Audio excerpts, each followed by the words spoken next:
I knew the camera wasn't looking at us. get I didn't ready. think it was.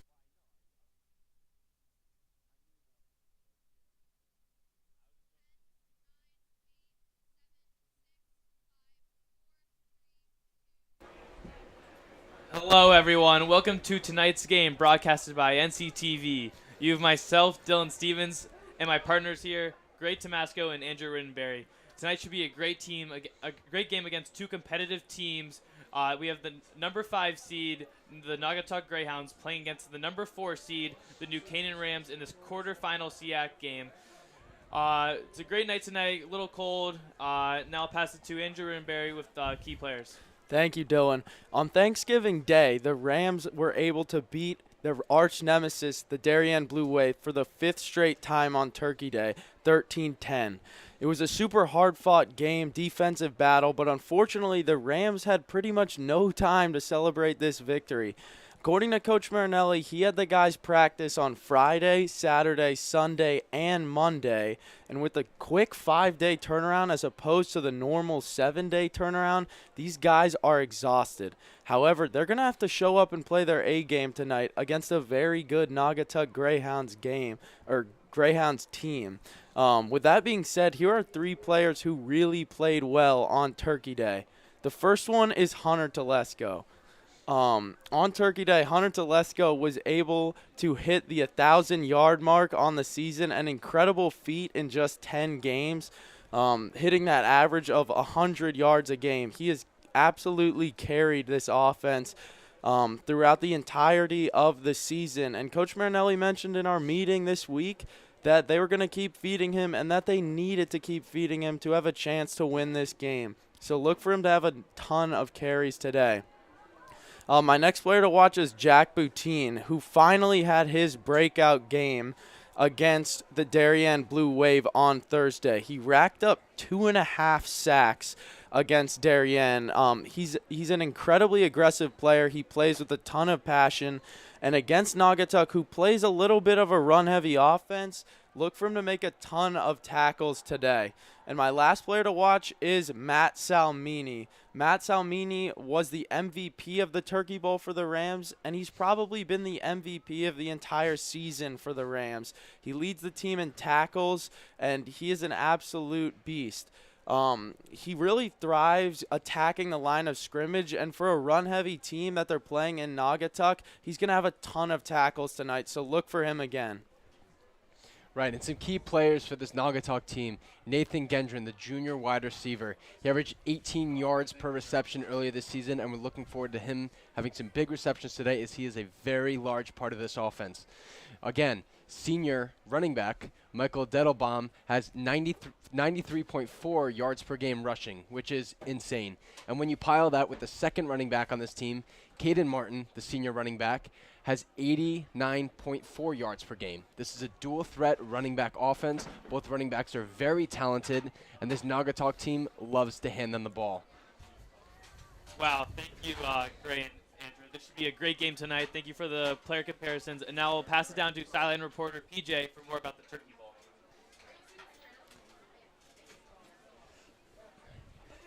We'll go back to the bracket now for the playoffs, and we'll look at it right now. We have number 1 St. Joe's playing number 8 Cheshire, and then we have number 4 New Canaan playing number 5 Naugatuck, and then number 2 Newtown playing number 7 Shelton, and then number 3 Maloney playing number 6 New Milford. So if New Canaan or Naugatuck wins tonight, they'll probably play St. Joe's or Cheshire. Now we'll pass it down to our silent reporter PJ.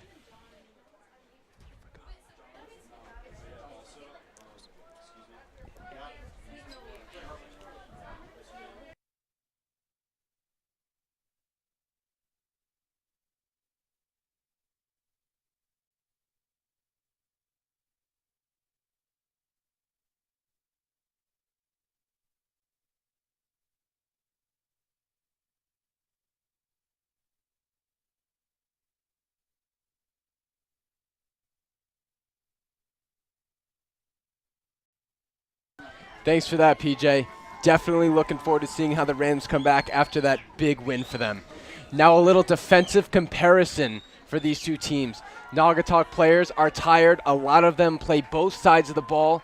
Their defense is lacking in tackles this season, and they haven't had much success in their man coverage game. In contrast to that, the new Canaan players have a lot of great tacklers coming off this Turkey Bowl. Owen Lyden, Jack Boutine, Charlie O'Connor, this linebacker core is very good. The Rams are going to look to continue to pick up and play for this defensive comparison, and a big part of this defense is Matt Salmini. Matt Salmini has been this entire team's the team MVP this season, and I think the only other player that could rival that might be Hunter Telesco. Salmini is an amazing player, and now we're going to bring it down for the national anthem. I believe the coin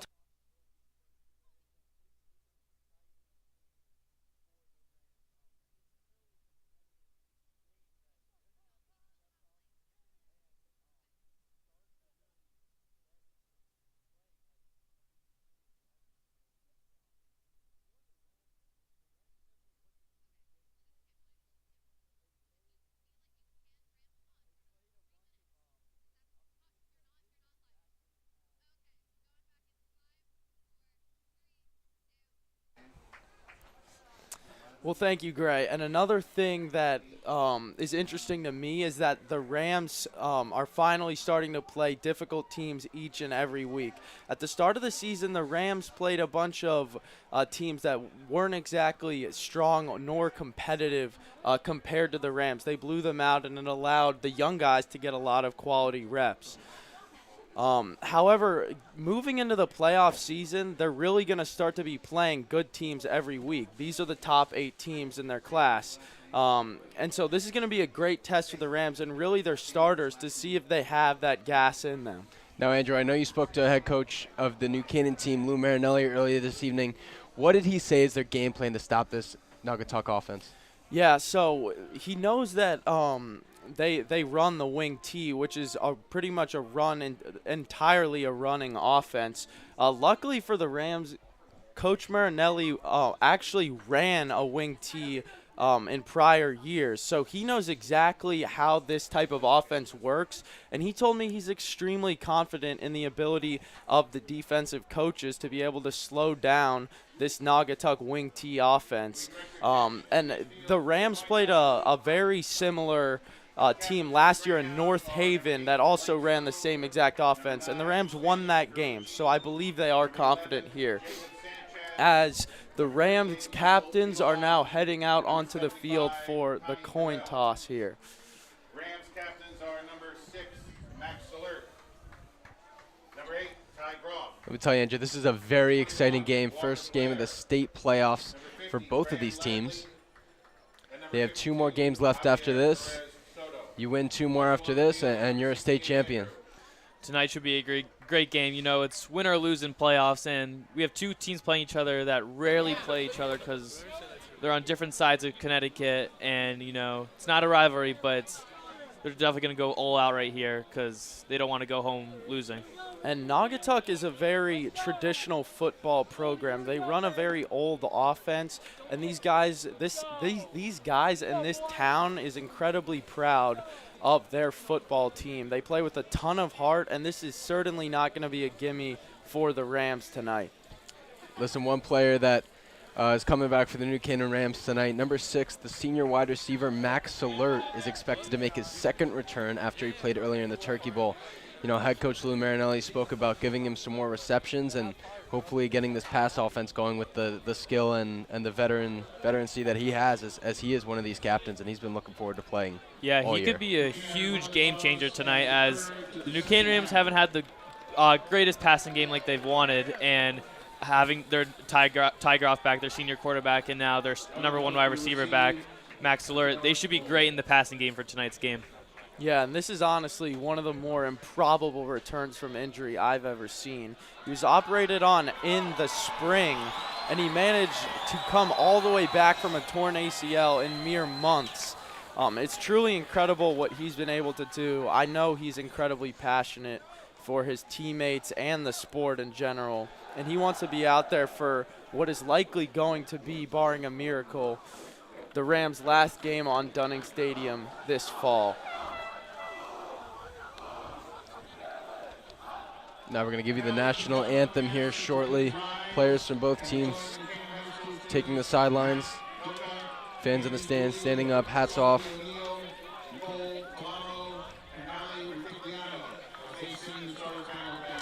We'll be right back after the national anthem.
Gray and Dylan, what type of game do you guys think this is going to end up being? Listen, Yeah. I think it's going to be a very close matchup between these two teams. Both teams have great offensive and defensive coordinators. Both teams know how to play call. I think this New Canaan defense is going to try to shut down the Naugatuck offense as best as it can, and I think it's going to come down to a fourth quarter battle. This Naugatuck team has a lot of players that play both sides of the ball, especially those linemen. I'm excited to see if those linemen are going to be able to keep pace with the New Canaan players who are fresh on both offense and defense. Yeah, I agree with Gray. I think it's going to be a close game tonight. We have two great teams playing each other in the quarterfinals, and fourth and fifth seed, it's going to be close. But I also think it's going to be a low-scoring game. We've seen that a lot from New Canaan this year with low-scoring games and their defense playing great. I think we're going to see another low-scoring game tonight. Yep, and the Rams have deferred and will now kick off to Naugatuck. Ty Groff, the kickoff specialist and also the kicker for this New Canaan Rams team, has a 48-yard field goal record, which is the New Canaan High School school record. He hit a 47-yard field goal last game in the Turkey Bowl to put the Rams up. Now we'll get ready for the kickoff from Ty Groff. And the game will start with Ty Groff with the kick right here. And it's a beautiful kick once again for Ty Groff. You see Naugatuck try to return it. And he will be tackled shortly at the 24.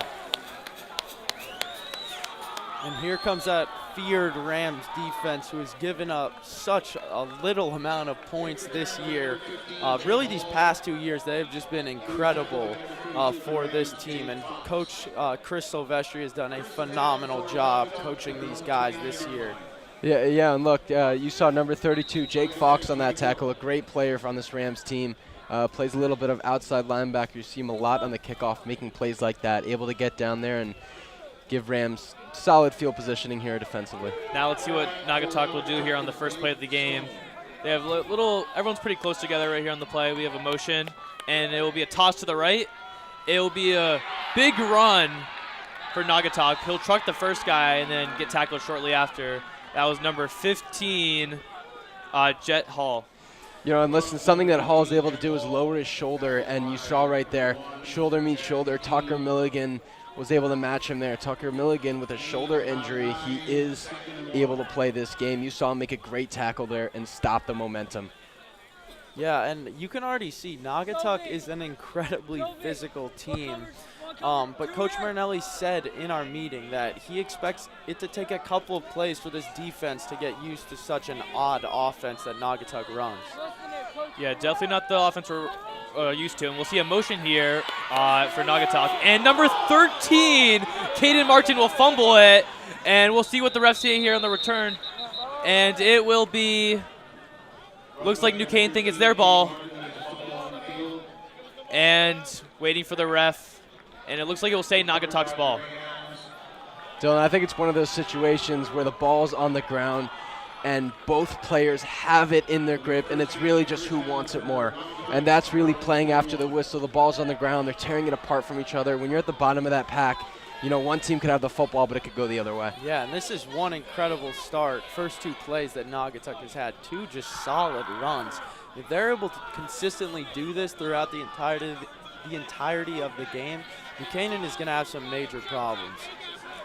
That was a great strip from New Canaan there on defense. We see that a lot this year from New Canaan. We'll see another motion from Naugatuck, and they'll this time run it up the middle with a halfback dive, and that will be a 2-yard gain, 2-yard gain on the play. Yeah, you're going to see a lot of motion out of Naugatuck, and that's really what the wing T offense is designed to do. The motion is meant to really trick the defense. And as Coach Marinelli said in our meeting, if you have your eyes in the backfield, you're screwed. You need to follow the guy in front of you, and he'll take you to the ball. And that's something that Coach Marinelli and Coach Silvestri have really tried to preach to their guys this week, just staying disciplined. 2nd and 8 here for Naugatuck. Let's see what they'll run here. Another motion once again. And it will be a trick play. They'll hand it off twice, and number 13, Caden Martin will get the 1-yard gain on the play. Look, and you see Matt Salmini there just showing his veteran skills 2 plays ago, making that great play and moving the ball back from where the motion was coming from. You saw Matt Salmini making plays like that in the turkey bowl on the goal line stand. 2 yards to go. Matt Salmini makes a great play to stop the quarterback sneak. It'll be interesting to see what these guys do on their first 3rd down of the game. This isn't really usually a running down, especially at 3rd and 6, but these guys barely throw the ball, so it'll be interesting to see what they do. This play could be huge. A 3rd and 5 right here. See a run. Oh my God, he'll keep running. Number 15, Jet Hall, and he'll get the 1st down. That's a huge momentum change for Naugatuck there. Look, and I'm not the first one to say this, but Jet Hall put on the Jets, and being able to make a play and get to the outside, especially off a motion like that, gives him the head start that he needs to get around those defensive ends and that left tackle there defensively for the Rams. A concerning trend already that I'm seeing out of this Rams defense, they seem to not be able to do a good job keeping contained on these jet sweeps, and Naugatuck is going to absolutely shred this Rams defense if these guys cannot figure it out soon. Another motion for Naugatuck, and they'll run up the middle this time, and it will be number 38, Michael Detzelbaum with the 6-yard gain on the play. Detzelbaum is one of the players I told you to look out for earlier this game. He has 93 rushing yards per game so far this season, and he is an amazing fullback. He gets these balls up the middle, and he's able to make something out of it. Something I preach a lot is yards after contact, and he is perfect in that category.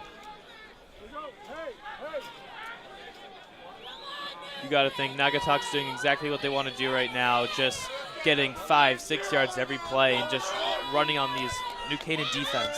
Absolutely, yeah. These guys want to shorten this game for sure. And we'll see another jet sweep to number 15, Jet Hall. And this time he'll only get 1 or 2 yards on the play. Usually we see a lot more from him. Yeah, that's a good sign for the Rams defense that they were finally able to stop one of those jet sweeps there. And hopefully they figured it out and can force Naugatuck to try something new here. 3rd and 1 here. And it looks like they went for motion. No motion on the play. They'll get a play from the coach.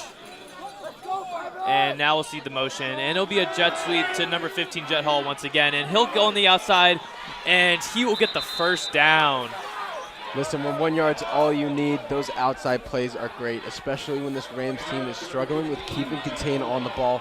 That's all you're going to need to get that 1st down. Yeah, and that's also incredible blocking there by number 13, Caden Martin. Great blocking. He's a short guy at 5'7", 165 pounds, but just incredible toughness there, being able to block the cornerback. I believe it was Griffin Gettner on the play. A great job by Martin being able to just push Gettner and allow Jet to get the 1st down. If New Canaan's going to want to win this game, they're going to have to stop this jet sweep from Naugatuck right now. And we'll see another motion on the play, but it'll be a halfback dive to number 38, Michael Detzelbaum. Now keep an eye out for these pulling guards on this jet sweep. You'll see it every once in a while. The Greyhounds have a lot of confidence in Kevin Sestari, their O-line, that left guard. He really comes around, and he has the speed to be able to make a play and get an extra block downfield. That was a great stop for New Canaan there, and that's what we want to see from New Canaan. It will now be 2nd and 9 for Naugatuck, and let's see what they'll do here. I'm guessing they're going to do another jet sweep to the outside because that's been successful here today.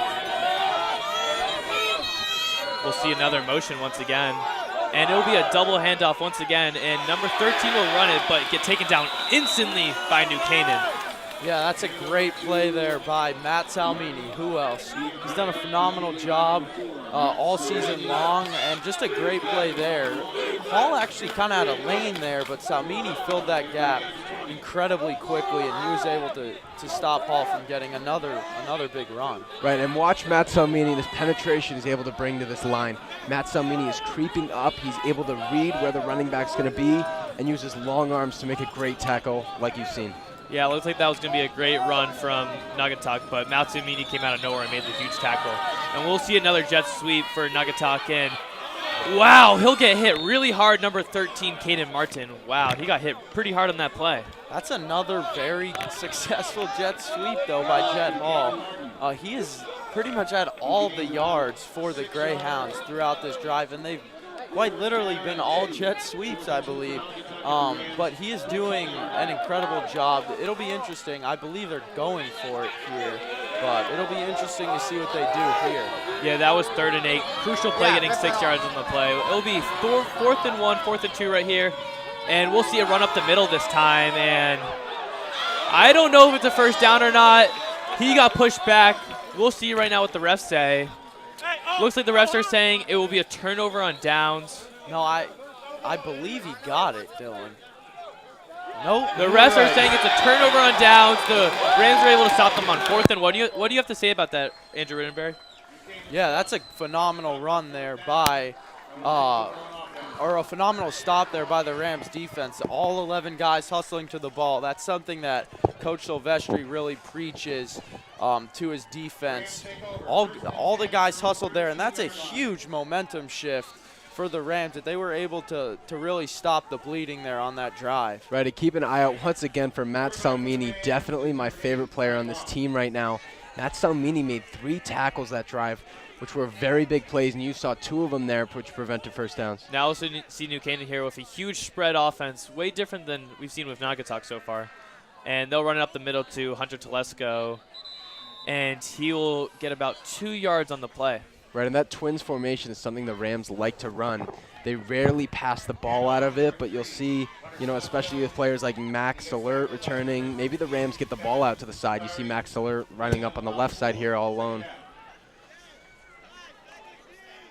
Looks like it's going to be 2nd and 7 here. And Tygroff will pass it, and it'll be deflected by number 9, Vin Ferrucci. Almost an interception. Look, pass attempted for the freshman, James McInerney there. You see the New Canaan Rams offensive play caller has a lot, Dan Farina has a lot of confidence in the freshman, especially after that Turkey Bowl game and some of the great games he's had this season. He's a great player. Looking forward to see how he progresses this game. Let's see what Ty Groff can do here, guys. Big down for him. New Canaan's trying to get Naugatuck off sides on the hard count. It will not happen.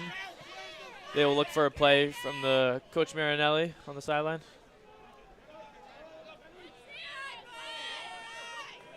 And we'll see Hunter Telesco on the right side here. Tygroff will drop back. Big pass. And New Canaan will get the first down. That was caught by number 18, Will Langford.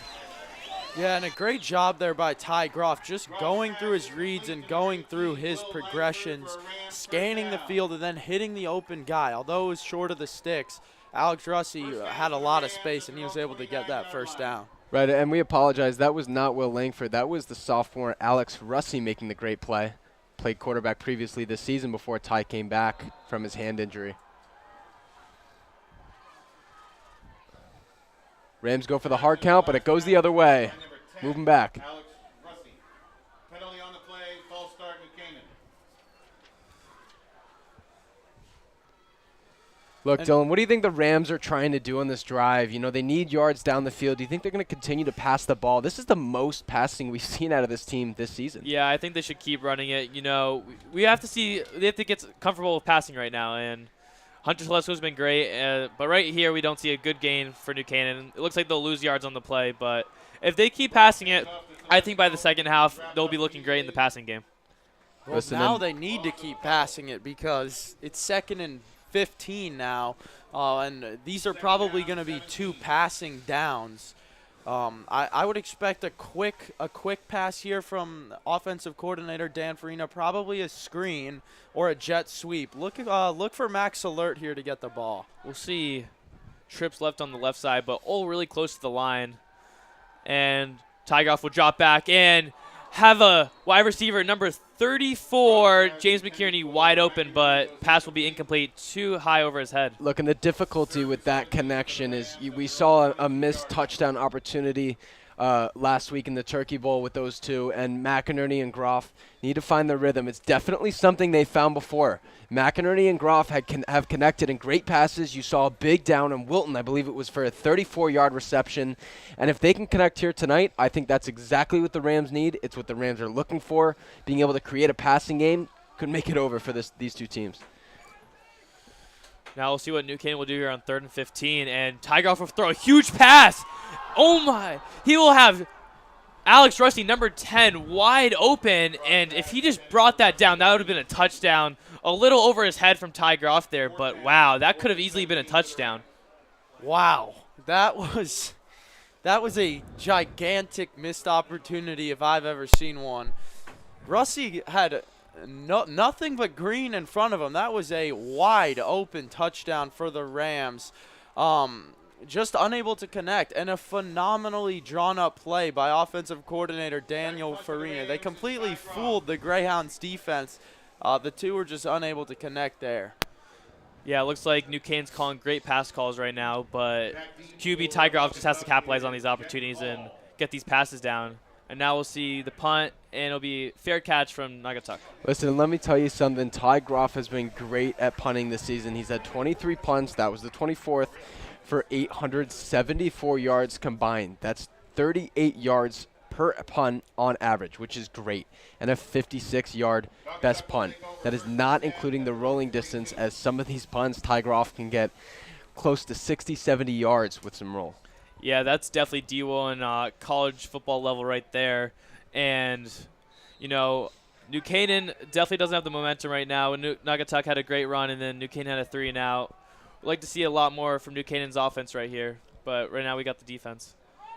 Run up the middle for Naugatuck, and no yards on the play. He will just get pushed back and forth. Wow. Look, no yards on the play. Like I said, Dylan, all 11 guys to the ball, and you saw that there. The running back was absolutely swarmed by the Rams defense. But if I'm a New Canaan coach, my head is still in my hands right now over that missed touchdown. That was tough. Look, that was Javi Perez there playing with his food. He has 38 total tackles this season and leads the team with tackles for a loss with 10. That'll be the 11th. Sorry, they got a yard out on that play, but Javi is a great player on that defensive line for the Rams, and you saw him make that great solo play there. Javier Perez, huge player, would hate to go against him. We see another counter play from Naugatuck, and no yards on the play for Naugatuck once again. Wow.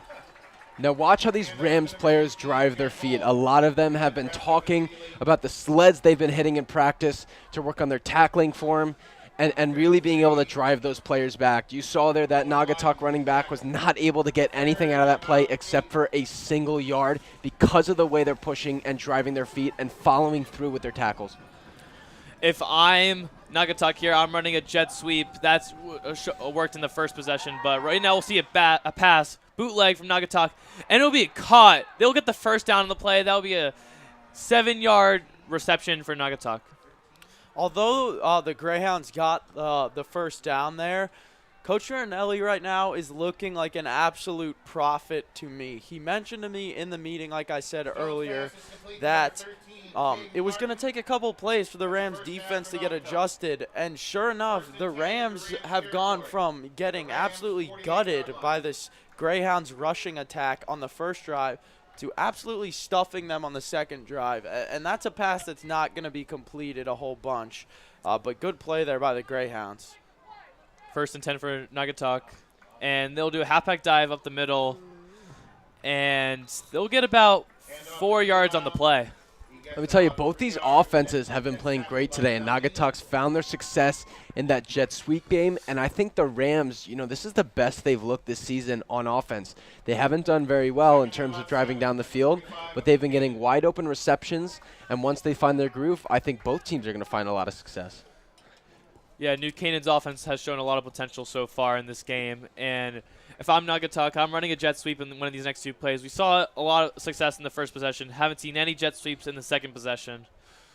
And we'll see a halfback dive, little motion before, and he's still up. He is still up. He is running. They cannot take him down, New Canaan's defense, and 13, Canaan Martin is a force to be reckoned with right now. Yeah, and a flag down too, probably going to be a face mask on the Rams, if I'm not mistaken. The issue with being up that long, especially for a running back for this defense, is that there's a lot of risk for penalties to happen, especially when you try to strip the ball and that guy's going down. There's a lot of things that can go wrong. You can get called with a face mask, a horse collar, and there's a lot of dangerous things that you saw right now have hurt this Rams team. That'll result in a first down for Naugatuck. Now it looks like the penalty will be on New Canaan, and Naugatuck will have a first down. It'll be 1st and 10 for Naugatuck. And that's looks like it's going to be the end of the quarter here. Looks like both teams are just going to their sidelines, and we'll just let the clock go down. Yeah, one thing I want to point out that's probably being underestimated by the camera and the broadcast is how big this Naugatuck offensive line is. You have Tyler Thompson, number 69, 5'10", 299. You have number 71, Carmine Navarro, 6'2", 290. And you have number 75, the center, Connie Burrell, who's 5'9", 330. These guys they're beasts. They're huge. And these guys generate a ton of power in the trenches. And that's tough for this Rams D line, who's a little bit smaller than average to handle, but these guys have done a great job so far. And something we're expecting is for these players to tire out a bit. A lot of these Naugatuck players are playing both sides of the ball here. It's very difficult for them to keep through the game, and especially once they get to this 3rd and 4th quarter, we might see some more struggle. Yeah, and that's definitely why Naugatuck has had success so far in this game with their line and just being so big and opening lanes for their running backs. Rams 36-yard line. Andrew, where do you think this Rams defense has found success so far today? These guys are just tough players. Chris Silvestri absolutely loves contact. He preaches the femur shot, and that's what the Rams have been able to do today. We'll see a second pass here for He's Naugatuck, open. and he's a huge pass, and it'll be touchdown Naugatuck on the play. He was wide open off the bootleg, and that'll be a touchdown for Naugatuck. Yeah, that's the thing that's risky with banking on the run every play as a defense. When they do pull out the occasional pass, it can become a complete disaster. And unfortunately, that's what happened there for the Rams. Just a wide open guy. Let me tell you, senior quarterback Blake Stone having an amazing arm there. You saw he reached Sanchez, the senior tight end, who earlier this season, is a pretty crazy stat, averaged 27 yards per reception. You saw there they like to throw him the long balls, which get those big touchdowns, and that play was no different. And we'll see the extra point is good for Naugatuck, as it will be 7-0 lead for Naugatuck right here. One thing I would tell my New Canaan fans that are currently watching this game, do not panic. Last year in the quarterfinal state playoff game, I was actually on the sidelines for this game as a player. We went down 14-0 to Southington right away. Southington scored on their first 2 drives. I believe we went 3 and out on our first 2 drives. And from the fans' perspective, it looked pretty bleak. However, we got back on track, and I believe we won that game 38-14 or something like that. safe to say Southington did not score again that game. So do not panic if you are a Rams fan right now. The Rams will certainly get themselves back into the game. Listen, these Naugatuck players have been great so far. You saw that wide open reception, being able to beat these New Canaan corners and safeties. You see Brendan Hagan out for the New Canaan Rams. Sophomore Connor Mazza had to step in a bit. And you see the Rams playing with more linebackers as opposed to corners, and it definitely hurt them there. To go back to Andrew, I definitely agree with you on that. And, you know, New Canaan's only had one possession so far, and they almost scored on the possession. They had an open guy. He could have, if he caught it, he could have scored a touchdown right there. So if I was New Canaan, I wouldn't be nervous at all right now and just working on the next play, next possession. And we'll see an onside kick from Naugatuck, but it will be returned for New Canaan. Wow, that was a surprising play right there for New Canaan, but New Canaan will return it. Nothing bad will happen for them there. But what do you have to say about that play call? Super gutsy. I actually love that play call. If that had worked, I mean, that would have been another huge swing in momentum for the Greyhounds. On the plus side of the field, too, they would have had the ball. I don't blame the decision by the Greyhounds coach at all. However, New Canaan now needs to take advantage of this great opportunity. They have the ball at midfield. Let's see what they can do. Yeah, especially for New Canaan special teams. You know, there's a lot of more inexperienced players, you could say, out there, and it could be a little nerve-wracking for the onside kick right there. But going to the play, toss to Hunter Telesco, and he'll get 5 yards on the play. Listen, Hunter Telesco is the guy they're going to continue to give the ball to. They're not in distress right now, but they are down 7. And the Rams are going to continue to get him the ball as he makes breakaway runs downfield as we've seen all season. It'll be 2nd and 6 here, and it'll be another toss to Hunter Telesco, and he will be tackled instantly right when he catches the ball. Wow, number 13, Caden Martin with the tackle. And you see Caden Martin playing both sides of the ball. He's one of their better running backs. They give him the ball on those double reverses as we've seen earlier this game. And this just goes to show how playing both sides of the ball is great in the beginning of the game, but it has the potential to hurt a team. A lot of the guys aren't able to play the entire game. We'll see 3rd and 11 here for New Canaan. And be a pass from Ty Groff, and he'll chuck it up to number 34, James McKierney, and he'll make the toe tap catch on the sideline. Wow. Daniel Farina, the offensive coordinator, has called a nearly perfect game so far for this Rams offense as they go hurry up here. But way to get Ty out of the pocket. He's great with his legs. Wow, these wide receivers are open. The Ty Groff just has to succeed on these passes. And Cooper Smith, number 17, with the screen pass will almost score. Touchdown. Wow, he had one guy to break, and he beat him. And then he got trail tackle from behind. And now they'll bring in the jumbo offense, it looks like.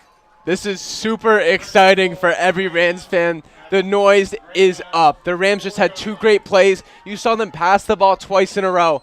I don't know if they've done that before this season successfully. And James McInerney with that catch, that's an amazing connection as they found earlier this season. The freshman with that toe tap catch, amazing. And then Cooper Smith with the huge run. Let's see what Luke Reed can do on the run. And the jumbo set. Will Luke Reed get in? Wait, and it looks like it might be a fumble. It looks like it might be a fumble from New Canaan. And it looks like the refs will say he was. I don't know. One of the refs is pointing the other direction, but they'll say he was down. They will say he was down before he lost the ball. Listen, I think that's the correct call, especially when you're in a scrum like that. He's bound to have gone down with that many guys on top of him. That would have been heartbreaking for New Canaan if that was a fumble right there. And New Canaan's passing has been looking great right now. The first possession wasn't able to capitalize on those open guys, but now Ty Groff, a little warmed up. He's making those passes right now. How do you feel about Ty Groff in the rest of this game so far? Listen, he's been great. 2nd and 1 here opportunity for the Rams. Luke Reed will run it, and he will jump in and get the touchdown. Luke Reed with the 1-yard touchdown on the play. Yeah, what a run by Luke Reed. He has been Mr. Consistent for the Rams at the goal line. Consistently just scoring pretty much every time he gets the ball down there. That jumbo package that the Rams run has been incredibly efficient for them this season. And now we'll see a weird play for New Canaan here. We'll see all the guys go to one side. It's kind of like that Colts play that never worked out against the Patriots, I'd like to say it was. And I don't know, looks like they'll come back, and instead of running a play, 2-point conversion, they'll just go for an extra point. What do you think the point of doing all of that is, guys? I think Lou Marinelli's just having some fun. It definitely confuses this Naugatuck team. You saw 2 players there on that right side almost got through, so that confusion tactic did not entirely work. Yeah, New Canaan there will get the extra point, and this game will be tied at 7-all. You know, Luke Reed, jumbo set. If you need an anytime TD, you go to him for the lock. That's all I'm going to say. Absolutely, yeah. Luke Reed has been a touchdown machine this season. But overall, that is exactly what Rams fans wanted to see on this drive. Couple passes that were successful, something that usually doesn't happen with this Rams offense, usually a running offense. And then pounding it in and just being able to halt whatever momentum the Greyhounds might have had. Because it wasn't looking good. It was not looking good there, but the Rams have definitely gotten themselves all the way back in this game. You know, and this is the most receiving yards we're going to see out of any game this entire year for this Rams offense. You see McInerney is probably going to take the spot as the leading receiver on this team, especially after a play like that. Yeah, the freshman, he's made his impact this year, and he had that toe tap catch on 3rd and 11, which ultimately led to this touchdown on this possession. And Ty Groff, he's warmed up now, and he's making those passes count now. See another kick from Ty Groff. Looks like a squib kick, and it will go out of bounds. And there will be a penalty on the play because the ball went out of bounds, so looks like Naugatuck will start on their own 40. Yeah, that's a rare Ty Groff mistake there. Kicking it out of bounds is something a kicker cannot do. Unfortunately for Groff, that happened there. But he has been Mr. Consistent, a rare blunder for Groff. Right, and one more point, especially about Groff, is it looks like they will be redoing the kickoff. Well, yeah, it looks like they'll be redoing the kickoff. I don't know exactly why. Looks like they'll go back a little bit, though. 5 yards back on the play. I don't know exactly the call on this, but now the penalty looks like they'll have the kickoff 5 yards back. We'll see what happens here. Second redo kickoff for Ty Groff, and let's see. This time he'll just go for a sky kick, and we'll see the return for Naugatuck. And it will be a huge run from number 13, Caden Martin, and he'll just end up at the 40 like he would have with the penalty. So now, one big thing to notice is that number 3, Hunter Telesco, is on this kickoff team, which may be surprising as a lot of teams don't want to risk their starting running back in a situation like that. However, you saw, if you were paying attention to him, his speed and how he was able to get to the ball carrier very, very quickly. And that's probably his role there, is just to get there and force a fair catch, which in a lot of situations with Ty Groff's expertise and time in the air with the ball and the kick, it could work out. now let's see what Naugatuck will do here. 1st and 10. And it'll be a huge run by number 13, Caden Martin, and he'll get about 5 yards on the play. 6 yards. Yeah, this Greyhounds running game has been successful so far, to say the least. They're probably averaging, I would guess, 4 to 5 yards per carry thus far. And although they only have 7 points, they've been moving the ball. Both their drives, their first drive, they made it all the way down inside the 10, and then their second drive, they scored. So I would be really happy right now if I was a Greyhounds fan with this offense. Yeah, definitely agree with you, Andrew. And now we'll see what Naugatuck will do here on 2nd and 3.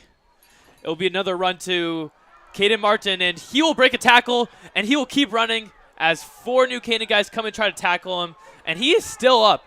That's something with Caden Martin that I've seen. He just does not go down. Listen, let me tell you, once again, that's that Rams defense trying to force a fumble and trying to get a possession. You've seen them do it all year. This Rams defense has scored a lot of points off of fumble recoveries. You saw right there, number 2, A.J. Bell tried to force a fumble, and Matt Salmini came in to clean up and finish his job. And like you mentioned, Gray, a lot of these Naugatuck guys play both sides of the ball. What that means to me, these guys are athletic, and that's what's been shown very clearly to me so far. These guys are phenomenal athletes, especially the skill players, and they run hard too. to go back to Gray, the New Canaan guys are trying to go for that strip, and I think that might be hurting them right now because we've seen a lot of broken tackles for Naugatuck and getting those extra yards, and just hasn't been looking good for New Canaan defense so far. Right, and here's what Chris Sylvester is going to tell his players. Calm down, play like you've played this entire year. Don't give up anything deep, and don't go for the extra play when you don't need it. The Rams aren't at a point where they have to force a fumble to get back into this game. It's a tie game. There's 7 minutes left in the game, in the half, and the Rams just have to slow down and make the right play. Now let's see what Naugatuck will do here in 1st and 10, and they'll run it up the middle, and they will get a gritty, nice 7 yards on the play, 6 yards on the play. And you saw yards after contact there for number 38, Michael Dettelbaum, as we saw earlier. He's a great player after he gets contact. He's very thick. He's very strong. You can see he has a cast on his left hand, suffered from a hand injury. Luckily, he's able to be back in this game. Yeah, and something I've noticed is that you have guys like Caden Martin and Jet Hall who have really been used in the outside run game with the jet sweeps. Quick guys, shorter guys, smaller guys. And then you have Michael Dettelbaum, who is really just an absolute bell cow of a back who does not avoid contact. And now we'll see a run from Jet Hall, and this time he'll get tackled for a loss of yards. But once again, looks like New Canaan Rams are saying it's a fumble on the play, but it looks like it will just stay Naugatuck's ball. And you can see, maybe we were wrong before. You saw Charlie O'Connor keeping great contain and forcing that running back down. He wrapped up very well on that play for the rest of his defense to come through. You saw him go for that strip, and I think he got it. And now whether or not the player was down, whether or not the ball came out early enough, that's up for question. But the Rams definitely hurdled him and made a great play there, almost forcing a fumble. This will be an important play here. 3rd and 7, third point conversion has been looking great for Naugatuck. Even 3rd and 11, 3rd and 15. We'll see what they can do here, but the Naugatuck will call a timeout. Nearly a delay of game there by Naugatuck. They'll get the timeout off, and they'll figure out a play to run. So, Dylan and Gray, what do you guys want to see out of the Rams the rest of the half, besides obviously a stop here? Listen, I think the Rams, as you just said, need to make the stop first and foremost. It's a 3rd and long type of situation, 3rd and 7. We're expecting a pass here. It might not always come. The jet sweep has worked very well. We're going to anticipate that too. But I think the Rams ultimately are looking to get more points on the board. They have a lot of confidence in Ty Groff, which means as long as they get the ball just past the 40, it's most likely another 3. And that's what I think in Lou Marinelli's eyes is really the end zone for him. And just with 6 minutes left in this half, the Greyhounds are going to finish off their drive. I think the Rams are going to look at the 40 as the goal line. And once they reach that field goal line, I think it's safe for them. And they want to go into this halftime with a lead, as it's something they love to do, and it builds a lot of confidence to be able to go in the locker room and be ahead in a game like this. Especially being able to receive the second half kickoff. That's absolutely huge.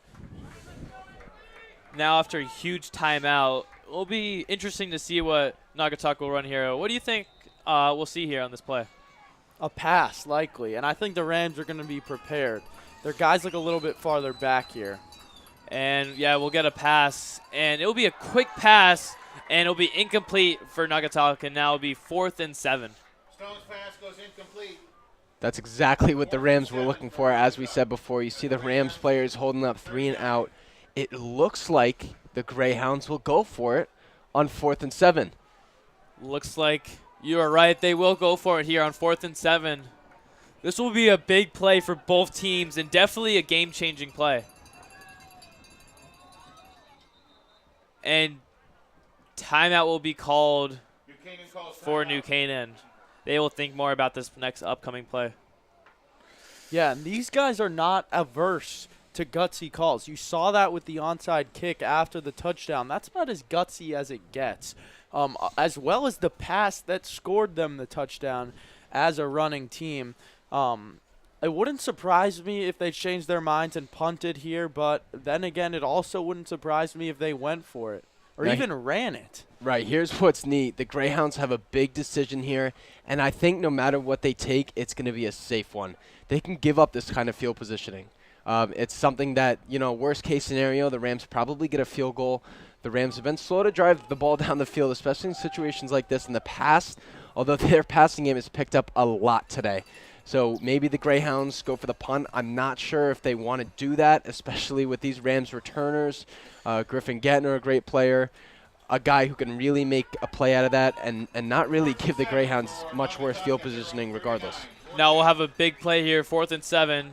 I hear all the New Canaan fans getting really loud on this play, and it'll be a pass from Naugatuck, and he will throw it deep, and no wide receiver open as he fell in the field. Naugatuck coaches asking for a penalty, PI, and he will not get the call.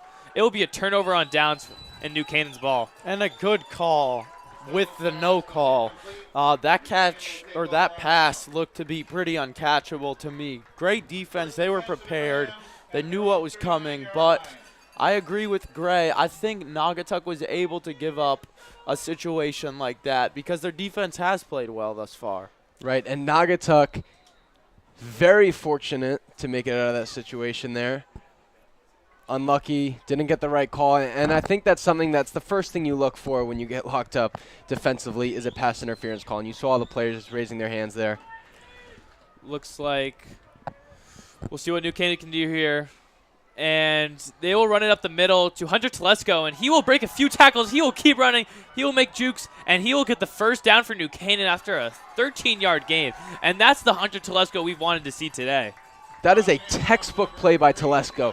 Just watch his footwork for the rest of this game and watch how he chops his feet. He made multiple cuts in that run, and he's able to get yards after contact. Once again, a very big and important thing for a 13-yard run. We'll see some hurry-up offense from New Canaan, and it'll be another run to Hunter Telesco, and he will get about 5 yards on the play. That's a great rushing play for New Canaan right there. Yeah, and Hunter looks like he's running pretty angry right now. Although he hit 1,000 yards on the season last game, he looks like he's going for more.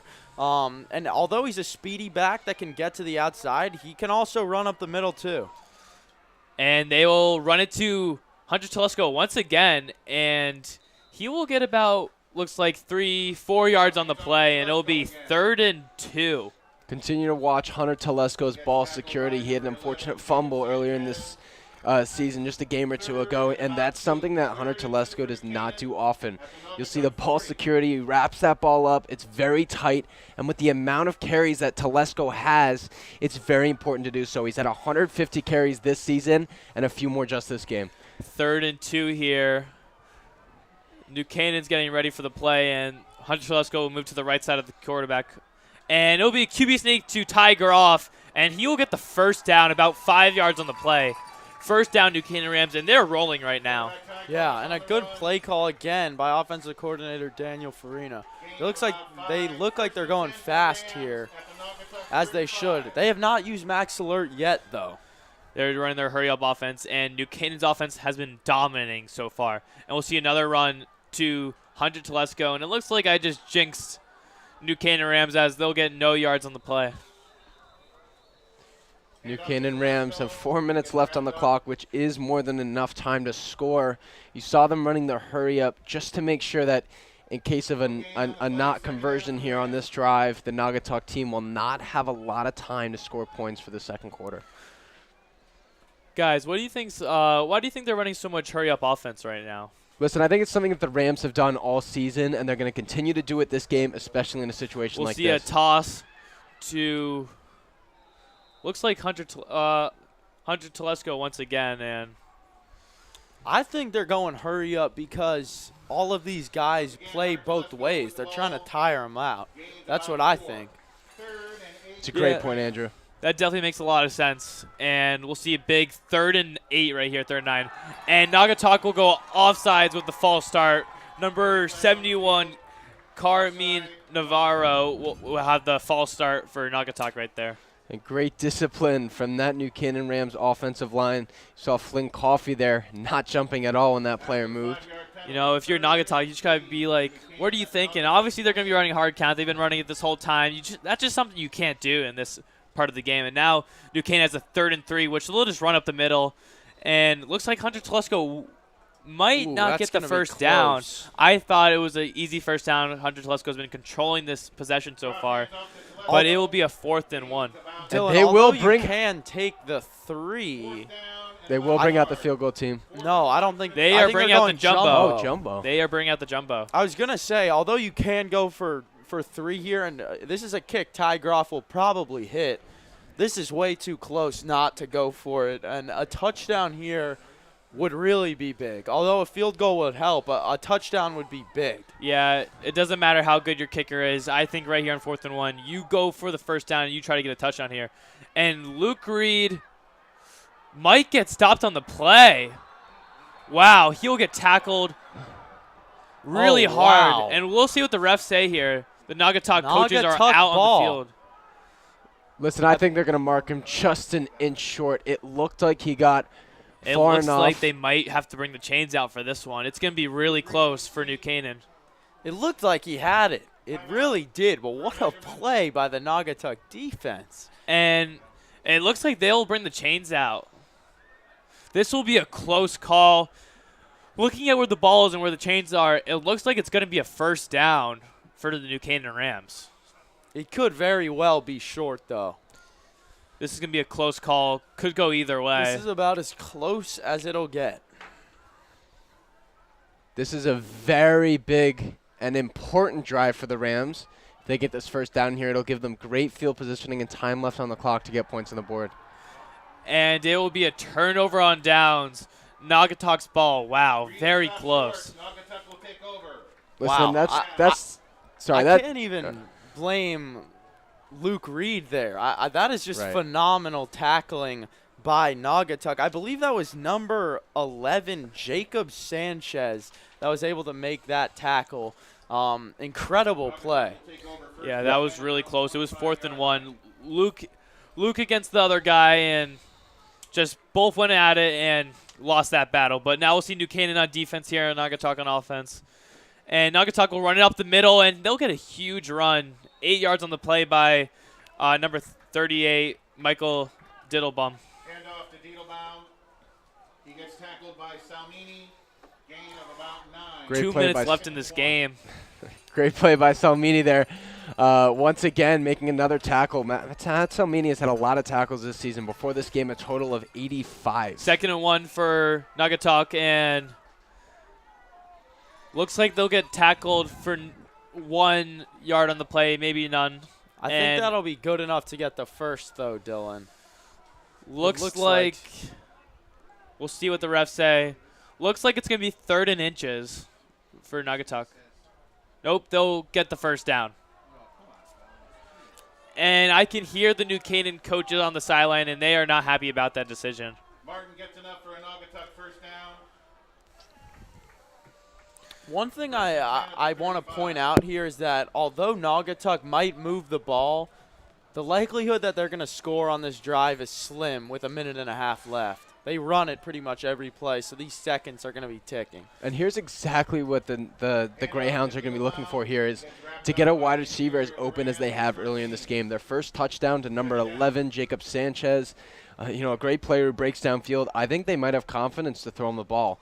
It's 2nd down. They have 2 downs to do so. There's a minute left. The Rams won't be able to do much, especially with the time. By the time they get the ball, it'll be about 20 seconds. And I think this Greyhounds team needs to look for that wide receiver downfield. They found him earlier this game.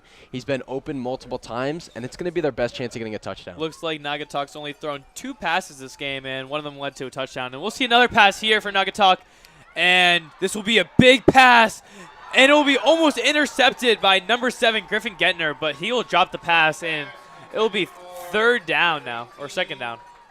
Griffin Gettner making interception plays all the time. He brought one in last game against Darien, and a huge one almost right there. This will be a huge play, 3rd and 7 right here, Yeah, with 36 seconds left in the game. Griff is going to be punching himself over that one, but regardless, an incredible play by Gettner, just staying with, I believe it was Jacob Sanchez all the way down the field. Sanchez had a step at first. I think that if the quarterback, Ethan Jones, could have gotten it out a little bit earlier, I think it could have been a big gain for the Greyhounds. However, great job by Griffin catching up. Greyhounds will call the timeout here, as this will be a big play for the first half with only 36 seconds left in this game.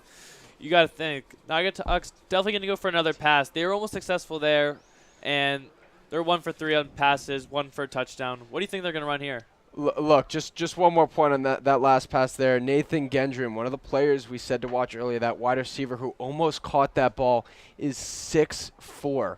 And compared to Griffin Gettner, he has the height over him and the height advantage. And I think that ball was slightly underthrown, which is why there was almost an interception. He also had a half a step on him, which if the ball was placed a little higher, could have been a great play.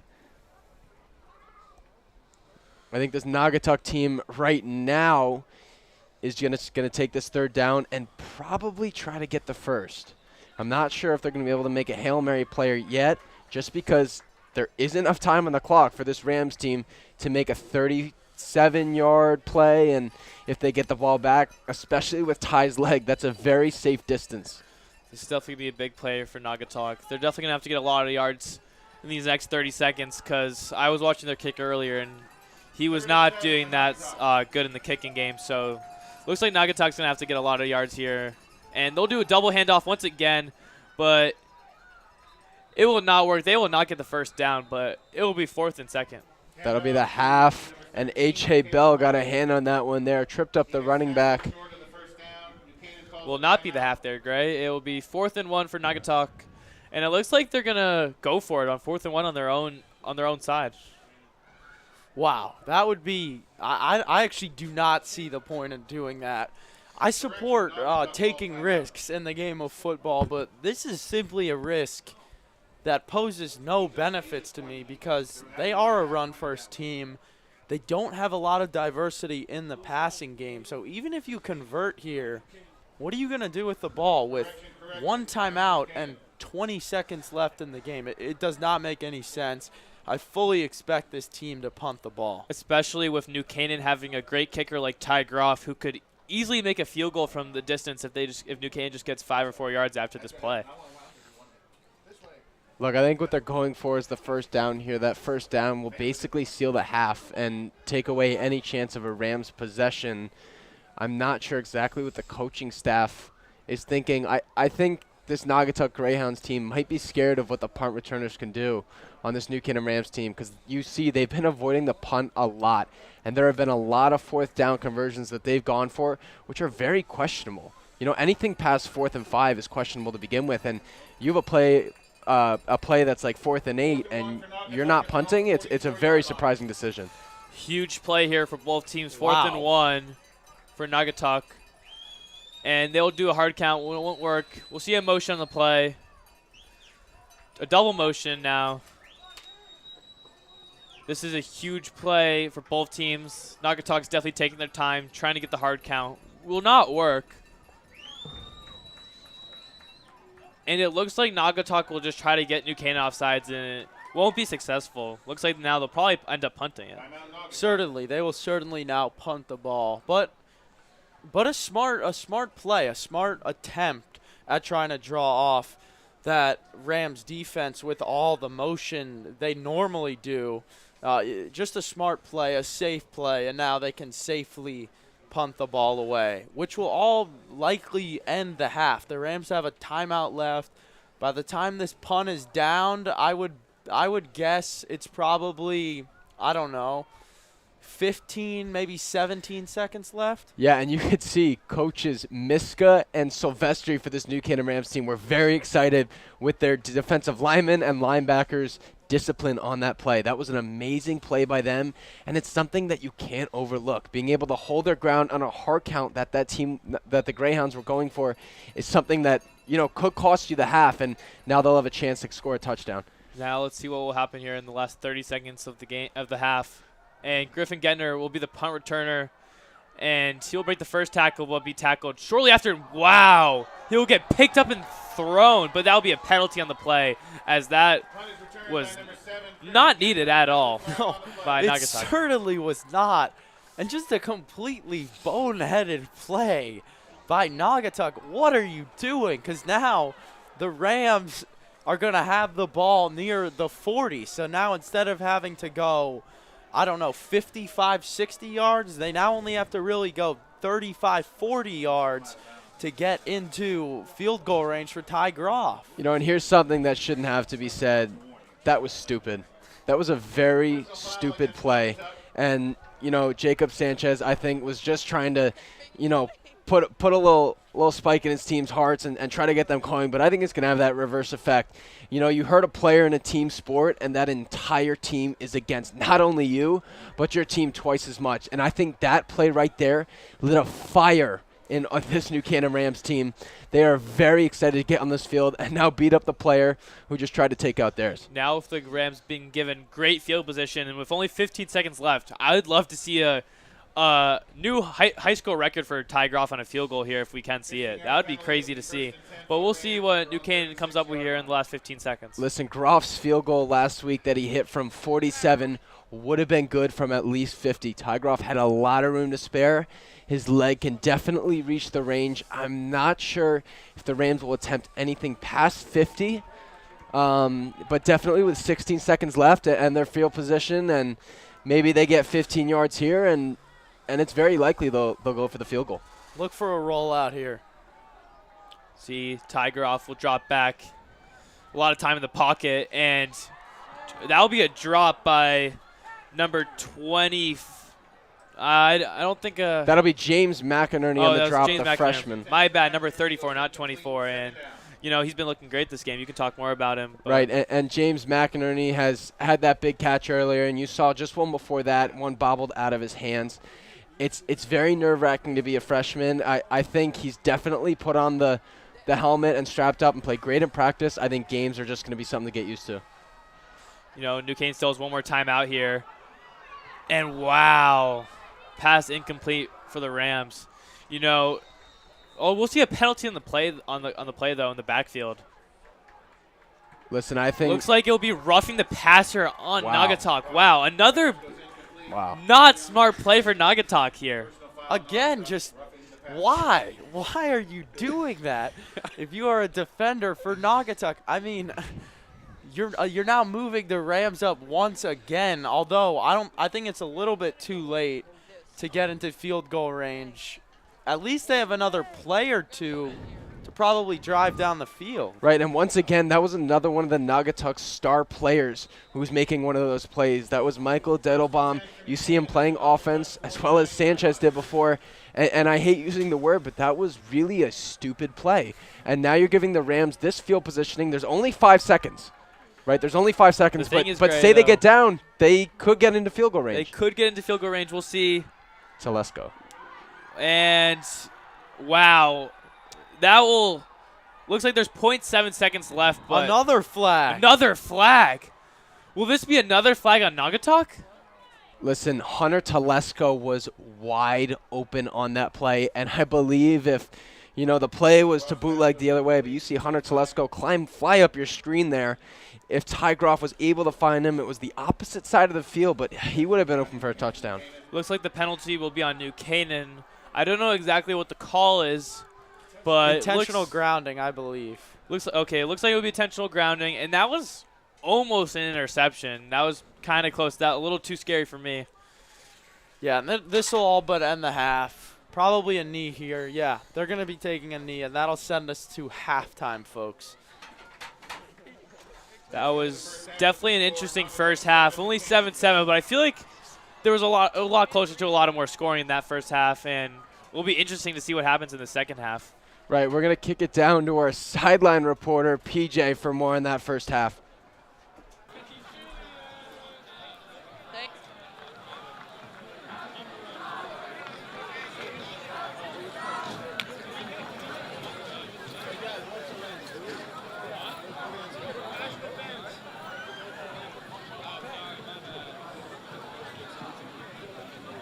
And now I'd like to introduce our New Canaan cheerleaders. Senior, Sammy Rosano. Sophomore, Mariah Apati. Junior, Brooke Anfinson. Junior, Izzy Kremer. These New Canaan Rams have been looking pretty good on offense. They just haven't had too many opportunities because this Naugatuck's offense has long possessions. That takes up a lot of the time. And with New Canaan starting off with the ball here, I'm thinking they're going to score a touchdown right off the start of the second half. Yeah, let's hope so. That will be the first half, and we will see you guys shortly before the second half begins. Thank you, guys.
This game is sponsored by our NC Rams All Sports Booster Club Platinum and Gold sponsors.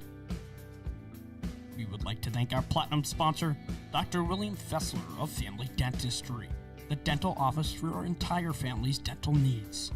At William Fessler Family Dentistry, smile, you're in good hands. We would like to thank our Platinum sponsors and NCHS alumni, Leo and Steve Carl of Carl Chevrolet, who have been proud supporters of local athletic programs for generations. Their dealership has been serving Fairfield County since 1927. Their team is ready to assist with all of your automotive needs. We would like to thank our Platinum sponsor, Walter Storts. Walter Storts Market has supported NC Rams athletics and the entire New Canaan community for years. Walter Storts is your fresh local market. We would like to thank our gold sponsor, Anderson Kenny Architecture, a full-service practice that encompasses a range of commissioned residential and commercial projects. Each project is a thoughtful collaboration tailored for clients and their needs. The outcome is highly personal and constructed with intention and integrity. We'd like to thank our gold sponsor, Frangione Engineering. Planning on putting in a pool or an addition onto your house? Are you having drainage issues on your property? Well, Frangione Engineering can help you find a solution. Thank you to our gold sponsor, Performance Optimal Health, who proudly supports all New Canaan Rams athletes in their 2022-2023 seasons. Their team helps clients achieve their health goals through exercise, recovery, nutrition, and stress management. They offer their congratulations to all teams competing this season. We would like to thank our gold sponsor, Renaissance Partners, a family-owned and New Canaan-based residential building and remodeling company serving all of Fairfield County. Again, a big thank you to all of our sponsors. The NC Rams All Sports Booster Club supports all New Canaan High School athletics.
like we said, starting off this game, this is a great game so far. 7-7 at halftime, and great Tomasco. What do you think about this game so far? Listen, I think the New Canaan Rams have struggled a bit on offense. They've been throwing the ball a lot more than normal. They only have 91 all-purpose yards compared to the Greyhounds 156, which is very impressive, as the score is only 7-7, which, by the way, we predicted at the beginning of this game that it would be a close game. Yeah, super competitive game. It's great for me. The previous 3 games I had commentated had all been blowouts. I'm ecstatic that this game is tight. A couple New Canaan stats. Ty Groff is 3 for 7 passing for 62 yards, and Hunter Telesco has 9 rushes for 25 yards. So not a whole lot of offense being generated for the Rams. However, I feel like they've been moving the ball, and they've had a little bit more continuity in this game, although they only have 7 points compared to the past ones. What do you guys think about that? Yeah, so they obviously don't have the best statistics so far, but I think watching the game you can see that they've looked really good on offense. They just haven't had that many opportunities, as Naugatuck has been holding the ball a lot on offense and having these long possessions that ultimately haven't really ended up to that much besides 1 touchdown. Look, and that's something we knew coming into this game, is that Naugatuck will run the ball. And running the ball means running the clock. And this was going to be a shorter game is what we were all told going into this. And it's pretty much for the most part right. And Naugatuck has been chewing clock. It's not giving the New Canaan Rams a lot of time and a lot of possessions, too. So you can only go 3 and out a certain number of times because you're only getting 1 or 2 possessions a quarter. And although this is a rare occasion, I think this is one of the few instances where both teams have to be feeling like this is right where we want them. For New Canaan, they've kind of started to figure out that offense, that wing tee offense that Naugatuck has been running, and they're starting to get some continuity on offense.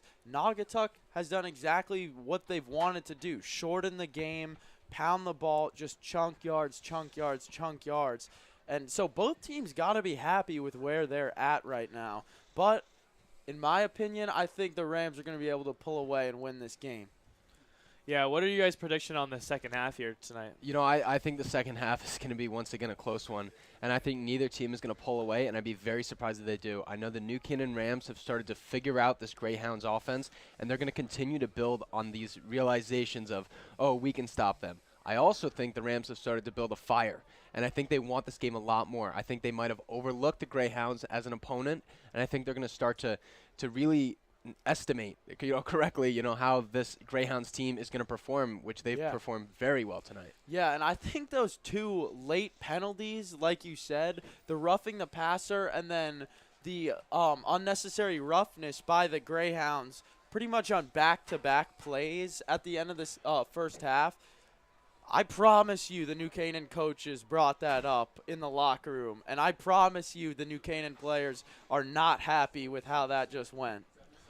Yeah, I think that could end up hurting Naugatuck in the second half as the motions get higher and higher, that those penalties can keep happening over and over again, which could hurt Naugatuck a lot. Right, and there's been a lot of penalties this game in general. And, we used the word before, they were very stupid penalties. They're penalties that don't need to happen. And, previously, you think a stupid penalty, you think an offsides, you think a false start. But then you have things like this, where the guy's already down, the player's already out of bounds, and you see, number 11, Sanchez, throw Griffin getting into the ground on his return. Is that the smartest penalty to take? No, it is not. You don't want those penalties that, by the way, gave the Rams great field positioning. Unfortunately, their wide receivers are a little cold. The Rams wide receivers have been dropping the ball. They haven't been catching the passes. They've been thrown to their target. Great job to Ty Groff, but giving up field position like that over something as stupid as an unnecessary roughness out of bounds can cost you an entire game. And if that was closer to the goal line in a different situation, that can cost you an entire touchdown. Yeah, absolutely. One thing I absolutely loved about the Rams offense, though, was their high tempo because like Gray mentioned earlier, so many of these Greyhound stars and athletes play both ways.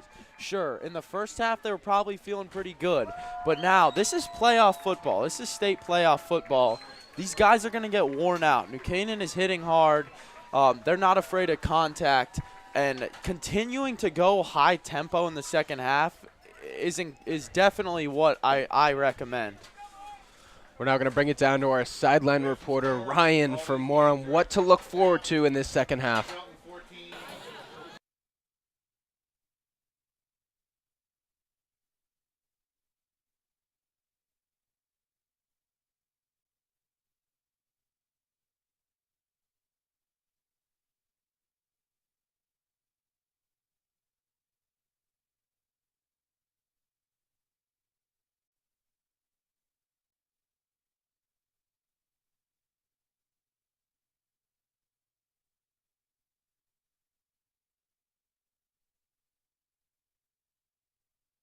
Both teams are now on the field warming up, getting ready to go. And this sideline is jumping. Definitely a lot more movement and excitement than I would have thought on a cold Tuesday night. These guys seem ready to go. The Rams will get the ball first here in the second half, so look forward to that. Look forward to the Rams really pounding the ball to start and going high tempo, like I mentioned. Right, and something you just touched on was the weather. You saw Naugatuck take a second dynamic there, which is something not a lot of teams do before the second half. And the weather has really caused both these teams to play worse. And you see these New Canaan receivers catching balls that typically they're going to catch, or dropping balls that typically they're going to catch, and it's really costing the Rams a lot of these all-purpose yards. It's the reason they've only had 91 yards in this first half, and if it continues to be an issue, it'll be the reason that the Rams cannot score again. This will be a huge possession here for the offense for New Canaan because, you know, we haven't seen that much offense from New Canaan as Naugatuck has had control of the ball with just going play after play and just running it a lot. And, you know, Ty Groff's gotten into it. I think his arm's feeling really good right now, and he could capitalize on some great passes right now. Yeah, and this game would be a whole lot different right now if Ty Groff and Alex Russi had connected on that early play where Russi was pretty much wide open. There was no one near him on that play, and the Rams have to be shaking their heads at that still about that missed opportunity. But Groff and Russi certainly have the chance to redeem themselves in this second half. Let's see how it goes. Now we'll get ready for the kickoff. Maybe we'll see another onside kick again. I don't know. We'll see, but we'll get ready here. And this will be a little weird squib kick, not an onside kick, a little weird squib kick. And huge run for New Canaan. He broke a few tackles and will almost get across to Naugatuck side. I'm pretty sure that's Thomas Garcia on the play. Yep, that is Garcia. Great run by him. And Garcia making an amazing play there. We saw Ryan Barnard earlier in the season, number 40, take a similar position. I believe it was Fairfield Prep that were giving those little lollipop kicks, or St. Joe's, sorry, that were giving these little lollipop kicks and forcing these New Canaan returners that aren't as experienced to handle the ball. That also gives Naugatuck an opportunity to look for a big hit and knock the football out of a guy's hands who isn't used to having it. I think Naugatuck was trying to kick it to a returner that couldn't return it, but little did they know a guy like Thomas Garcia could be the starting running back if he didn't tear his ACL. And then we see a run here from New Canaan, and they'll get 5 yards on the play. Yeah, good run by Hunter. That was Le'Veon Bell-esque. He paused when he got the ball and waited for that hole to open within the offensive line. A great run by him, although it was just a short gain. We'll see 2nd and 5 here. And another run to Hunter Telesco, and he'll get tackled from behind, a guy that he didn't see, and it will be 3rd and 6 now. Listen, both teams so far in this game are 3 and 6 on their third down conversions. This is a larger distance for the Rams to cover. It is 3rd and 6, and it's going to be very difficult for them to get the ball down the field. I think they're going to look towards the run game. I think there's a chance they look for that out route. Will Langford not on the field on that right side right now, but they like to throw him the ball. Looks like James McKierney just came in the game, so it looks like they'll pass it. That's going to be a false start on the Rams. Penalty. James McKierney just came in the game, though, so looks like they're going to go for a pass once again with it being now 3rd and 10. Yeah, that's a mistake you cannot make in a playoff game. That's now the Rams, I believe, 2nd or 3rd false start of the game. And it just makes this 3rd down that much harder to convert. And for an offense that has struggled to find success for most of the season, that's got to be tough. We'll see a 3rd and 11 for the New Canaan Rams here.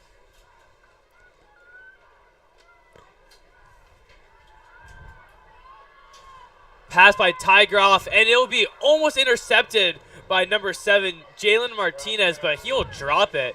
Listen, Pass intended for McInerney. Right. You see number 7 there, Jalen Martinez. The ball fell right into his hands. He was not expecting that ball. And let's just say he was expecting it and he caught the football. It would have been very, very good for this Naugatuck team. I think that's just a play where it didn't work out for the freshman. You know, if that was a pass to someone like Max Allure, I think that would have been a catch, but he's just not tall enough on the play and didn't work out to New Canaan's favor. Wow, But what a punt. Great punt by Ty Groff. And Naugatuck will start within their own 5. Yeah, that's why he's the best kicker / punter in the state. Incredible punt. But that's about as bad of a first drive as you can get, as you could have imagined for the New Canaan Rams. This is really not the position they want to be in. Although the punt probably saved them, that's ugly. That's not an ideal first drive. And let me point out something else. The hang time on that punt was insane for the amount of distance it got. It allowed New Canaan gunners and guys on the wings to be able to get down to the ball and let it bounce and roll. Let's see what Naugatuck will do here on their own 5. And they'll just run it up the middle. Looks like they'll get about 4 yards on the play. Listen, that's a nice, safe play because the New Canaan Rams were probably looking at the safety option. And that's something when you're in your own red zone, and especially in like a 5 or 4 yard situation, that quarterback is right in safety territory. And I think the Rams, you know, they didn't go with the blitz. There weren't players that shot through that line, but I think Naugatuck was anticipating something, so they looked to get the ball to their running back very quickly, very efficiently, just to get some safe yards so the quarterback's not in the end zone. We'll see 2nd and 6 here for Naugatuck. And they'll run it to the outside this time. And they'll get a good run on the play, about 3-4 yards, and it'll be 3rd down for Naugatuck. As crazy as this sounds, I think this is an incredibly important 3rd down for the Rams defense. If Naugatuck is able to really extend this drive and go all the way down the field and score, this could legitimately take up maybe even the rest of the 3rd quarter. Given how much this team runs the football, the clock is just going to keep on ticking. So the Rams are really going to want to stop the bleeding, hopefully early, so that they can still get good field position for this drive. Yeah, to go on to you, Andrew, also if they stop them here, they'll be in good field position on New Canaan and run up the middle. Looks like Naugatuck will get the 1st down. And that is not great for the Rams defense. Conversions like that, a 3rd and 1, typically guaranteed, but this Ram defense has been stopping stuff like that all season. And it's something that has kept this Rams team alive. It has drawn them to their 9-1 record. Their defense has carried their team, and today that defense is letting 3rd down conversions happen. That's 4 for 7 on 3rd down conversions, which may not seem like an amazing stat, but 4 for 7 against this Rams defense is something that is not typical. Not a lot of teams convert on 3rd down against this Rams team, and the Rams are really going to have to pick it up for performance in the 3rd quarter. Naugatuck has such a good rushing offense. They've been looking pretty good on the 3rd and 1s, but right here the rush does not work as they'll get no gain on the play. Someone took my words personally there and that Rams defense and made that right play, and it'll be 2nd and 10. Yeah, going back to what you said on the last play, Gray, although the Rams defense hasn't been great on 3rd downs, giving up 7 points in 1 half is considered by pretty much every standard good. It just seems like more than it is because the clock moves so fast with a team like the Greyhounds. We'll see 2nd and 10 here for the Greyhounds. And they will run it to the outside, the left side, and this will be a huge play for the Greyhounds. He'll run through a few guys and get the 1st down, looks like. That's very difficult because Griffin Gettner, that safety there, kept contained, but unfortunately, that outside linebacker, that right defensive tackle wasn't able to get to that jet sweep in time, and that has to do with the amount of players in that Naugatuck backfield who are great at blocking.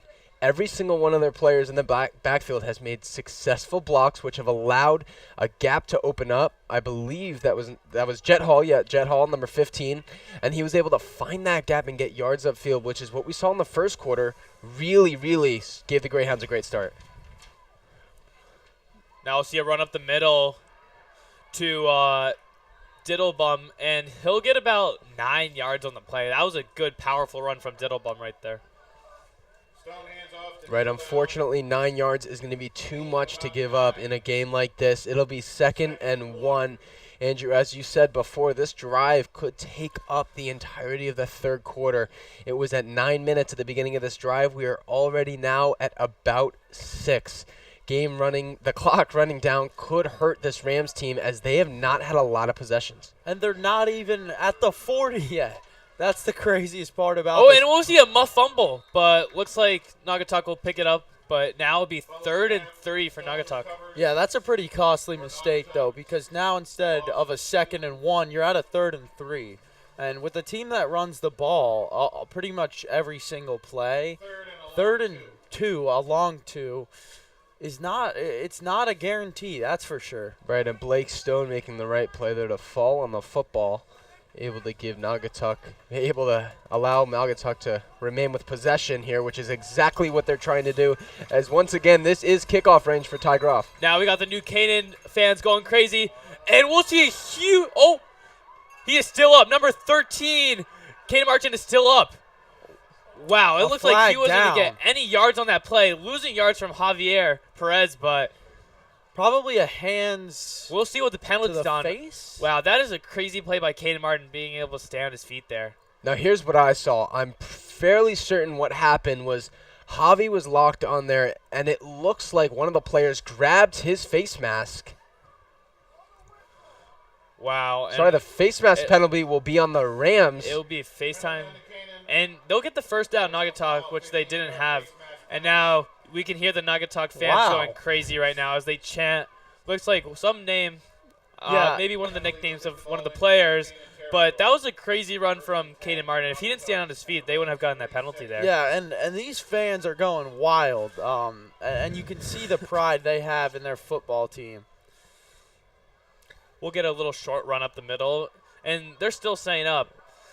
Something with these Naugatuck running backs, they do not go down initially off the first contact. And you can see the Rams' defense looks a bit deflated. To tell you the truth, I would have expected quite the opposite.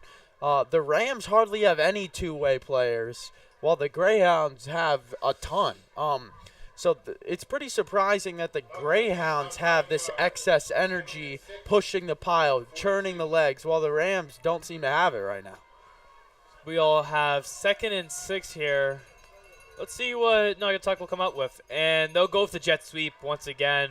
And that's a hurdle, and he will get over Griffin Gentner and get the first down, it looks like. Wow. Hurdles are illegal, though.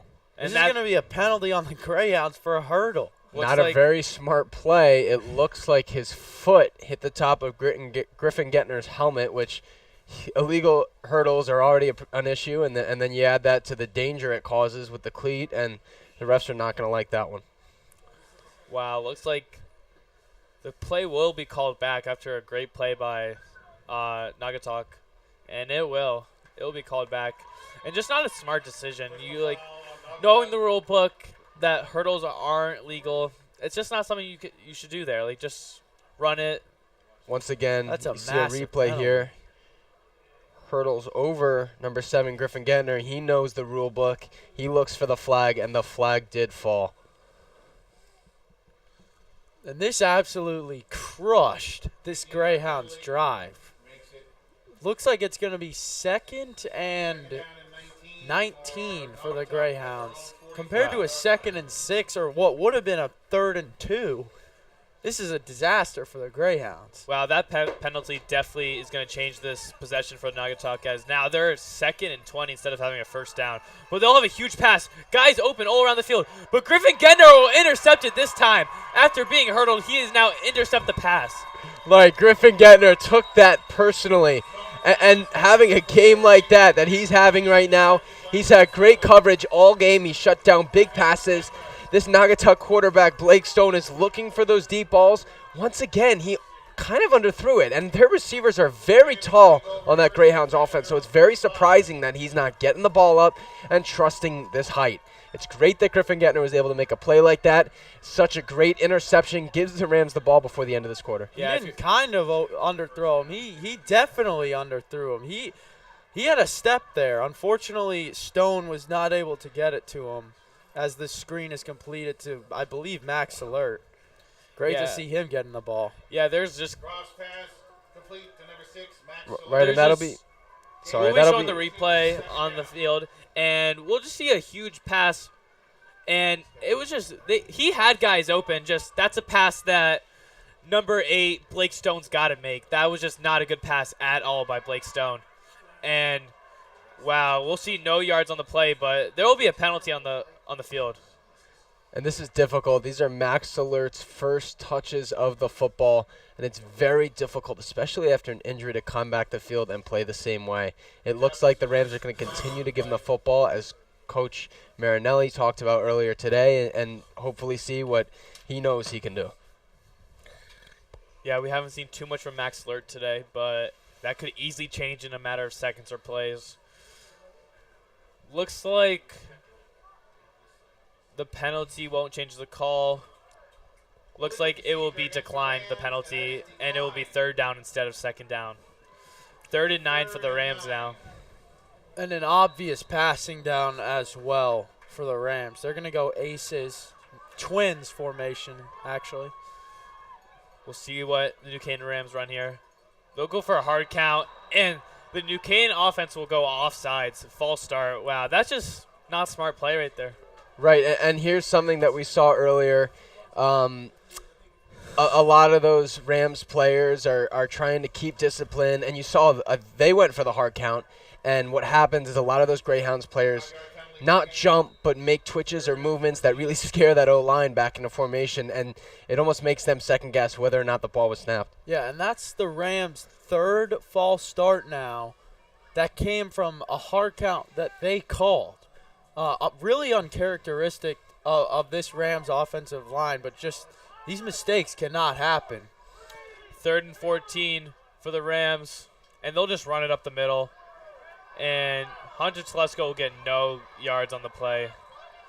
The Greyhounds got really lucky there. That was absolutely a face mask on Hunter Telesco, but they escape with the no call. That was a very lucky play by the Greyhounds, and the Rams. Andrew, you can see here, that was what I was going to mention before. That was an extremely obvious face mask call. I think what might have happened is the fingers never really gripped the face mask, and it might have been called as just a brush of the helmet. Line drive punt here. And we'll see not that too many yards gained on the play, but going back to the past possession, the last 2 possessions, we've seen that these possessions have been called by penalties, not either called or not called, and it's really affected each team's momentum so far in this game. A game struck by many penalties, hurting both teams, both stupid and penalties that have just been kind of mistakes and things that happen in the game of football. We'll see what Naugatuck does here in 1st and 10. See if they have another long possession. They had their first good pass that led to a touchdown, but since then have not had success in the passing game. We'll see motion on the play, and they'll run it up the middle, but be tackled instantly by New Canaan's D-line. I believe that was Miles Chisholm, number 76. Great play by Miles there.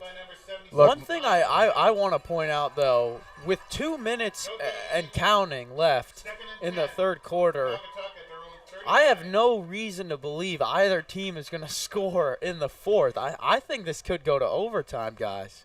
And here, Miles Chisholm, 32 total tackles on the season. That'll bring it to 33. The junior defensive lineman is fast. We see a toss to the right here to number 15, Jed Hall, once again, and he'll get a few yards on the play. It'll look like it'll be 3rd and 6. And here's something to notice about the Rams defense is 9 out of the 11 guys went down on the pile. The 2 that didn't, one of them just the free safety, and the other was the defensive lineman who originally got a hand on that ball carrier. You can see how much the Rams jump on the ball and how much they want to win this game. And it's been shown with effort, but there's also been a lot of mistakes, and they're looking very slow. Like I said before in the beginning, this was going to be a low-scoring game as we have seen so far. And on 3rd down and 6, they will not get the first down. And now Naugatuck will be stuck in a weird position, and in 4th and 3, it looks like 4th and 4 in the middle. Looks like they'll go to the punt team, though. Yeah, that's the obvious decision for me here. Although they're kind of at the point where they could go for it, the Rams' offense has shown absolutely no ability to be able to drive down the field. Smart decision to punt. And you can see the Rams punt team slow to get on the field. The coaches were not sure if the Greyhounds were going to punt the ball. And the punt is off, and we'll see if Griffin Gettner tries to return this. Oh, and he almost muffs it, but he will get on it. A little bit of a weird punt with the bounces. Well, he'll just jump on the ball. Yeah, tough bounce there for Griff. Don't blame him for trying to pick it up and trying to make something happen, because this is a tough position that the Rams offense is in pretty bad field position. Their one touchdown came when they started at around the 50. Now they're starting at the 18. It's going to be interesting to see if they can get some momentum going here. Let's hope they do. 15 seconds left in this 3rd quarter. This will probably most likely be the last play of the quarter. And they'll run up the middle to Hunter Telesco, and he'll be tackled after trying to muscle his way for more and more yards. And the quarter will end 7-7 as we go into the 4th quarter now. And Hunter Telesco has had an average game, I'd say. I think yards after contact, he does well as always, but the Rams haven't given them the ball as much as they have in the past. Part of that is due to the amount of possessions the Rams have had, which has been very limited due to the amount of clock that the Greyhounds take up. Another big thing to point out is that Hunter Telesco hasn't had his big breakout run yet. He's typically due for 1 or 2 a game, which can be anywhere from 30 to 60 yards. We're going to cut it down to our sideline reporter here, Ryan, for more on this second half. Another good game. Close one, that's for sure.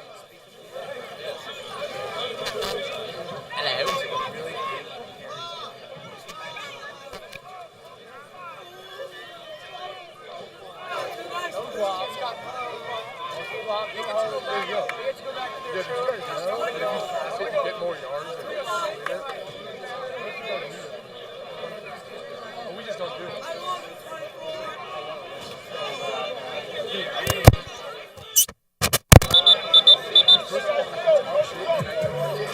Naugatuck has been able to slow down this game.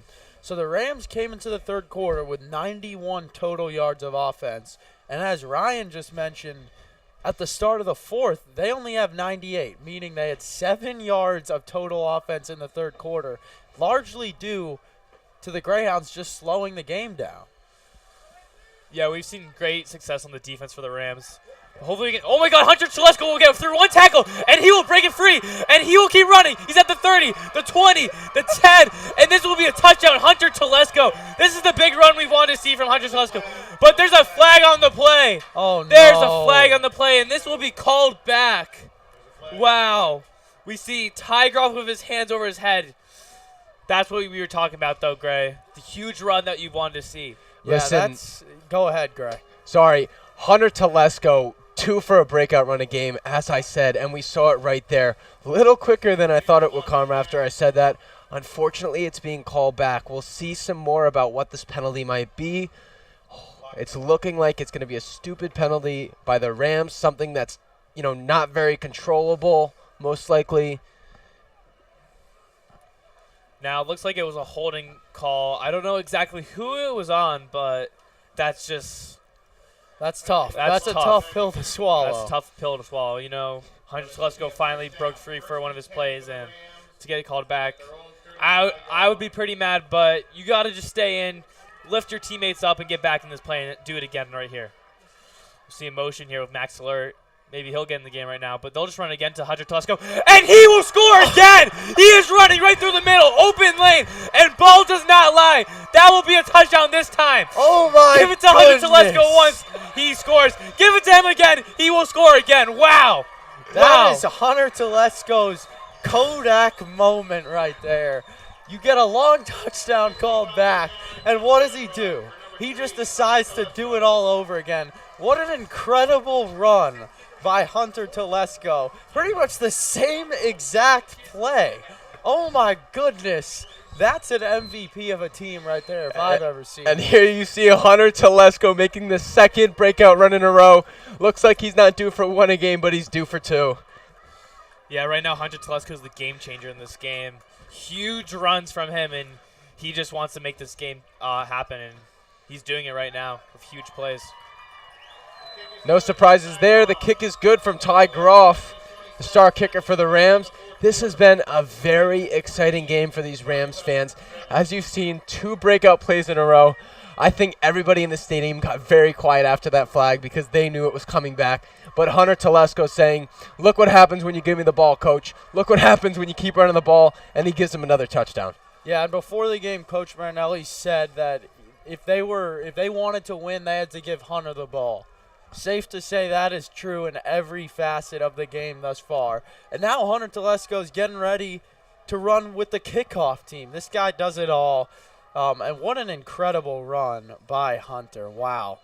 As we see, it looks like ball doesn't lie, you know. You give it to him once, they call it back. He scores the second time, and that's what we see right there. Wow, that was a crazy series of events from New Canaan Rams. Listen, let me tell you something, Dylan. That was a false sense of hope for this Naugatuck team.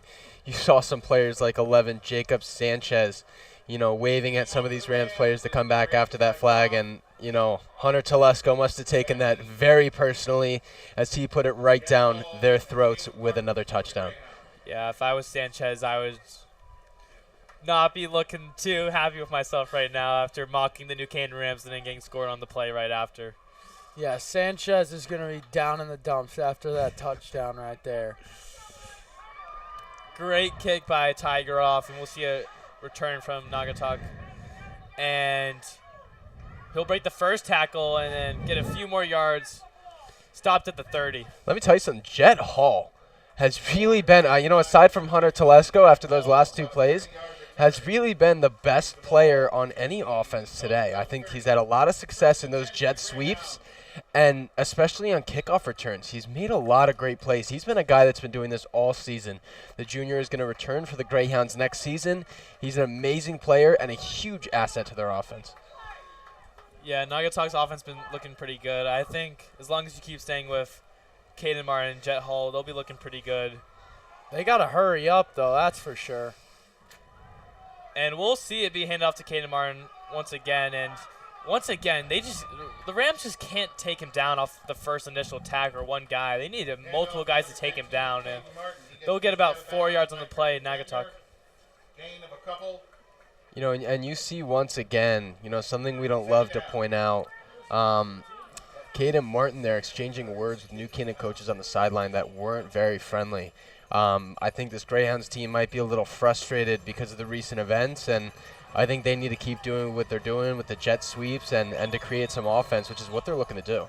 We'll see a run up the middle for Naugatuck, which they'll get a couple yards, but nothing crazy.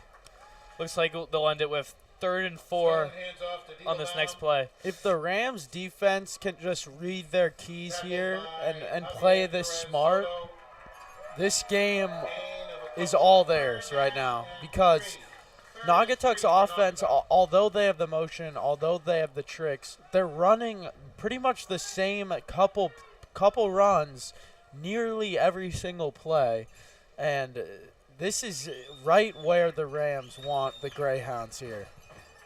Yeah, this is a big play for Naugatuck. Probably one of their biggest plays this game. They need this first down right now. And they will go for a pass, screen pass to number 13, Caden Martin. But he will be tackled, losing a lot of yards on the play. Not looking good for Naugatuck at all right now. Let me tell you something. Charlie O'Connor is a dog. Making that play, beating Martin with speed to the outside, Charlie O'Connor took the right angle, and he was able to catch Martin. Almost forced a fumble, by the way, knocking Martin down from that first down. That was huge for the Rams, and Charlie O'Connor might have just won on the quarter. Yeah, Charlie O'Connor's been looking really good today on defense. He's been making key tackles over the field and been really training this New Canaan defense for the better. Well, maybe we'll see a huge run here from number 17, Cooper Smith. And He's Cooper got a Smith will lane. keep running. Wow, will he go all the way? No, he will not, but huge punt return by Cooper Smith. He saw it going around. He had the speed to break Naugatuck, and he did it, but Listen, Cooper Smith, a player that is next in line on that kickoff team. Normally you'll see Brendan Hagan back there in that place, but Cooper Smith earning his spot. Cooper is a great player. You saw earlier this game that big play, I believe it was a 29-yard screen pass that Cooper Smith was able to make. It got the Rams in the red zone, and it led to their first touchdown. Cooper Smith has changed this game and hopefully changed the rest of it for this Rams team after that big return. New Canaan has all the momentum right now after huge plays on their offense. And we'll see another run to Hunter Telesco once again. And he'll get 4 yards on the play, which is good for New Canaan. The great thing about the Rams right now, the Rams situation, is that they're already in field goal range. This is a situation that it would not be the case for 95% of Connecticut high school teams. Yeah, if I'm the Rams, I'm just throwing little screens like they do right there to Max Alert and little runs to Hunter Telesco, just making sure we don't turn over the ball so we can at least get the field goal to take the two-possession game. And let me tell you something, the Rams being in this range is very great for them. And this is exactly where they want to be, Andrew. As you talked about coming out of halftime, both teams are in a good place. I think the Rams haven't lost that place, and I think they've found exactly where they want to be. With the QB sneak up the middle, and he'll get the first down for the Rams. The Rams will be on Naugatuck's own 12 or 13-yard line. And the Rams can really run whatever they want in this scenario because they have the option of just kicking the field goal. They could lose. It could be 4th and 28 for the Rams, and they could still just settle for 3. So they can really expand their offense here. Let's see what will happen here for the Rams on 1st and 10. And they'll give it to Hunter Telesco, but he'll be tackled right after he gets the handoff. No yards, no gain on the play. Brought down by 2 defensive linemen and Sanchez there making a great play. Yeah, it looks like we'll finally see something from Sanchez there. We'll see 2nd and 10 here for the New Canaan Rams.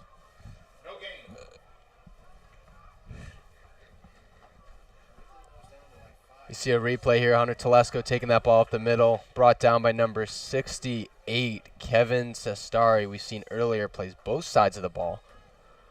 2nd and 10 here for the Rams. Trips right. And they'll just hand it off to Hunter Telesco once again, and he'll get tackled shortly after the line of scrimmage, getting maybe a yard at most.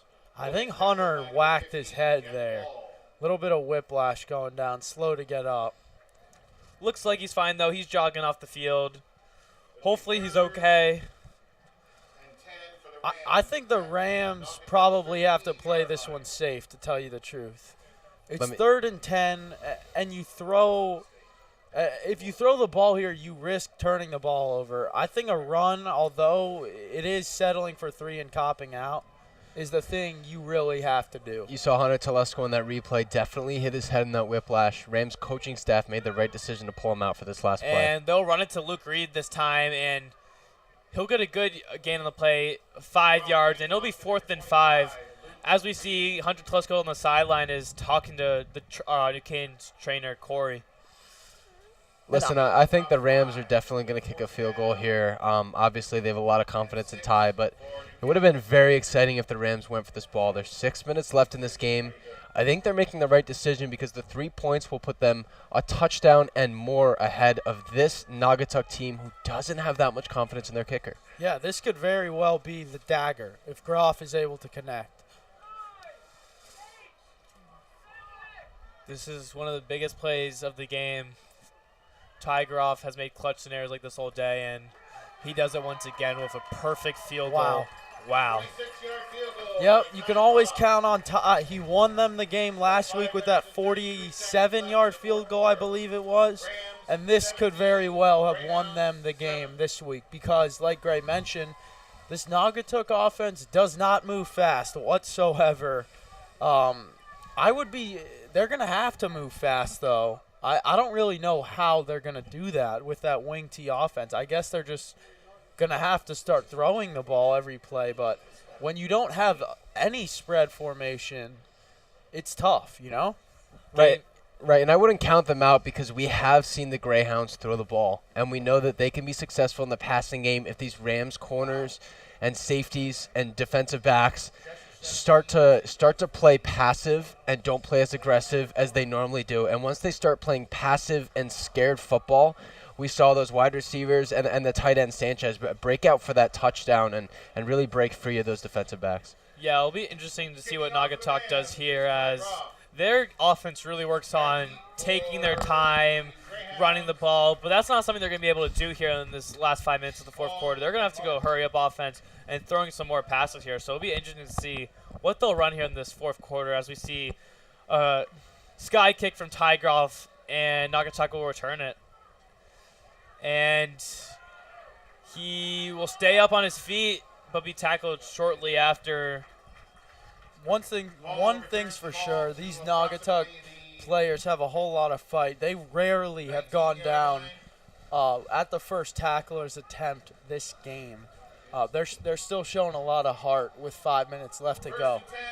And here's Jet Hall once again making a great return. He almost broke free, but there were Rams players to meet him on the rollback. 1st and 10 for Naugatuck. They haven't really done anything on offense in the second half. New Canaan defense has really figured out how to stop them. Right, sorry, just a testament to how cold it is tonight. You see there on that close-up shot, the breath of these players is really creating the mist in the air. And we'll see. Oh, almost number 8, Blake Stone, got out of the pocket, almost made a crazy pass, but it will go out of bounds. Stone, great throw on the run there, able to make a good spiral. Unfortunately, it was a few yards too far in front of the wide receiver who was nearing the sideline. You see Stone get out of the pocket here, roll out. He's a righty. He makes that throw in front of his body, almost to an open receiver. You know, Stone definitely has to make something happen here as the quarterback for Naugatuck. We'll see what they run here in the passing game, as if they run it, it could work, get a lot of gain like Hunter Telesco did, but that's probably not going to happen. They're probably going to have to go for a pass, and that's what they do. A little bootleg action. Number 8, Blake Stone will pass it deep to number 18, Nathan Gordon, and it'll be incomplete. Great coverage by number 7, Griffin Gettner, as he will say, no, no, no. And Gendron is a guy who they like to throw the ball to. He stands in at a staggering 6'4", and he can make plays over a lot of defensive backs. Griffin Gettner having a great game today. You see his tight coverage. He was locked down, and there was no chance of Gendron catching that football. Yeah, and you can see Griff's confidence is at an all-time high right now, and rightfully so, with interceptions in back-to-back games. He told the crowd this was not happening today. 3rd and 10. It's not looking too good for Naugatuck's offense. And they'll run another pass play. And that will be another incomplete pass for Naugatuck, deflected from Griffin Gettner once again. And smart coverage, and that led them to go 3 and out there. I'd be very surprised. It does look like Naugatuck is going to bring out the punt team. I would have guessed that they would go for the ball. They would go for the first down. They've been very aggressive all game. And I think they need to understand that they need 2 scores to win this football game. And in 5 minutes with their offense, that's not something that's going to happen, very realistically. I'm very surprised to see the punt team. Looks like they trust their defense. We'll see if Naugatuck's defense can help bring them back in this game. But we'll start off with a good punt from Naugatuck, as it will just roll down the field. Yeah, a mysterious decision, especially with the decisions to go for it in way worse situations prior. It just doesn't make sense because this team does not move the ball fast whatsoever. I mean, it does not make sense that they just punted it because they're either going to have to use all 3 timeouts or get the ball back with about 3 minutes or less left. Right, but I would argue that Coach Anderson is counting on a miracle to win this game. They're not totally out of the game, but it's really running down to its final minutes. And my only rationale for punting there was thinking that something big is going to happen regardless, and maybe a fumble recovery is more likely than a fourth down, especially with that field positioning. Yeah, 4th and 10 on your own 20. That's a hard position to be in. And if they didn't get that, they knew Ty Groff was just going to get another field goal. And we'll see another huge run, this time by Luke Reed, as he'll keep running, pushing guys over, and he'll get about 40 yards, maybe 50 yards on the play. Wow, great play by Luke Reed. First, you get a huge run by Hunter Telesco, not one, but two, and then we get a third one by this time Luke Reed up the middle. And Luke Reed, once again, having himself a game. You saw this earlier in the season. He suffered from a short hamstring injury, but he had 2 and 1 touchdown games regularly. And you're seeing now a touchdown and some big yardage runs just like that. And he's the red zone quarterback. He's great in the jumbo package, which is what the Rams love to run in short distances. And right there is something that we've seen for one of the first few times this season is him running the ball up the middle, and it's worked perfectly in that open set. Now we'll see Thomas Garcia in the backfield as the running back. And they'll run it to him this time up the middle, and he'll gain no yards on the play. No, not really any lane open for him there. Right, and smart play by number 71, Carmine Navarro, able to get up that gap and make the tackle. There was also a middle linebacker coming through very fast, which was able to match Thomas Garcia, which it looks like they were keying off of there. Yeah, and they're not using their timeouts here, so this is going to be an interesting decision. Not really sure why they're not calling the timeouts, because time is ticking for the Greyhounds. Yeah, and you'll see New Canaan Rams have no intention in calling the play anytime soon. They're just going to run the clock until the last second. And now we'll see a run to Luke Reed once again. And this time he'll run to the outside. We usually don't see a run to the outside that much by Luke Reed, but he'll be tackled from the first guy that he meets, and he'll lose a yard on the play. It'll be 3rd and 12 for the Rams. You see Jet Hall on defense here, a two-way guy. That's our guy who's been running jet sweeps all day. You see him make a tackle there to testament to his speed, and it's really tough for a running back, you know, unless it's Hunter Telesco, of course, to break outside and get around a guy like Jet Hall. Even though he's been playing the entire game and is very tired, he came here ready to play. Now we'll see the first timeout called by Naugatuck, and you got to think, if they don't stop them here, that punt was really not worth it at all. And even if they don't stop them here and New Canaan just gets like 5-6 yards, they could easily be in field goal range for Tiger off to make another long boot. And let me tell you something. Here you see Cooper Smith. Cooper has had a great game and is one of the heroes to this New Canaan team. There's been a lot of guys who have really changed the tides here, and Cooper Smith is definitely one of them. He had that big screenplay and then that great kick return, which is just shows how skillful of a player he really is. We'll see what the Rams run here on 3rd and 12. We see now Garcia in the backfield. This is certainly going to be a run. And they'll give it the run. Smart play by the Rams. And they might get the first down here as they're pushing him. And the Rams get the first down. Wow. Garcia still on his feet. And he is still up. 3rd and 12 for the Rams, and they'll get the first down. If you're Naugatuck, you just got to be so disappointed in yourself right now. And I don't know what's going through your head if you're the coach. That's the game. That's probably what's going through his head. The loss will start to process here. As unfortunate as it is, there's simply no chance the Greyhounds will be able to score twice here in the last 2 minutes and 43 seconds. The Greyhounds, I don't believe, are even going to bother using their timeouts. That was a huge run from Thomas Garcia, and like I said earlier in the game, he could have easily been the starting running back if he didn't get injured a year ago today. Or not today, but a year ago as a sophomore. And now we'll get 1st and 10 for the Rams.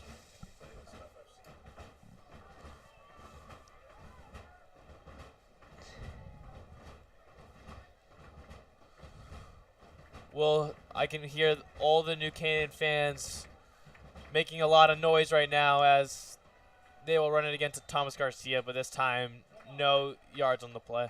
Rock hands off to Garcia. The Greyhounds will use their second timeout with 2 minutes remaining. They'll probably get it back after, I'm assuming, barring a first down, a field goal attempt. They'll probably get it back with 45 seconds maybe. And barring a touchdown, an onside kick, and then another touchdown, this one is unfortunately going to end poorly for the Greyhounds. But they fought hard. They really impressed me today because they were able to do something that almost no one has been able to do, and that's really stay competitive with the Rams for 3.5 quarters.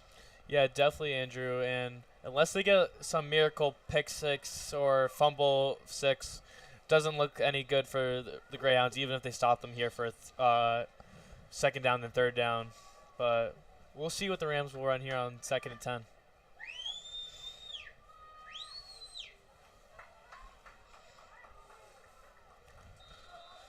Second and 10 for the Rams. Garcia in the backfield again. Looks like they're probably not going to put Hunter Telesco back in for the rest of the game, as they don't want to risk getting him injured, which is smart. And it'll be a read option. Tygroff will keep it, but he will lose a yard on the play. Looks like really nothing happening right there. Let's hope Telesco's all right, though. He did smack his head pretty hard, and I don't see him on the sidelines, which is unfortunate. No, there he is. He's actually entering the huddle right now, so it's good to see that he's got a helmet and pads on. That means it's probably just a little bit of a whiplash. Hopefully he can go Sunday when the Rams play again against the winner of St. Joe's and Cheshire. Hunter Telesco looked a little beat up afterwards, but talked to trainer Corey, but shortly after went to the sideline, got some water, and looked pretty fine. And we'll see if New Canaan can get another 3rd and 11 completion. There you see here Ty Croft once again showcasing his running abilities.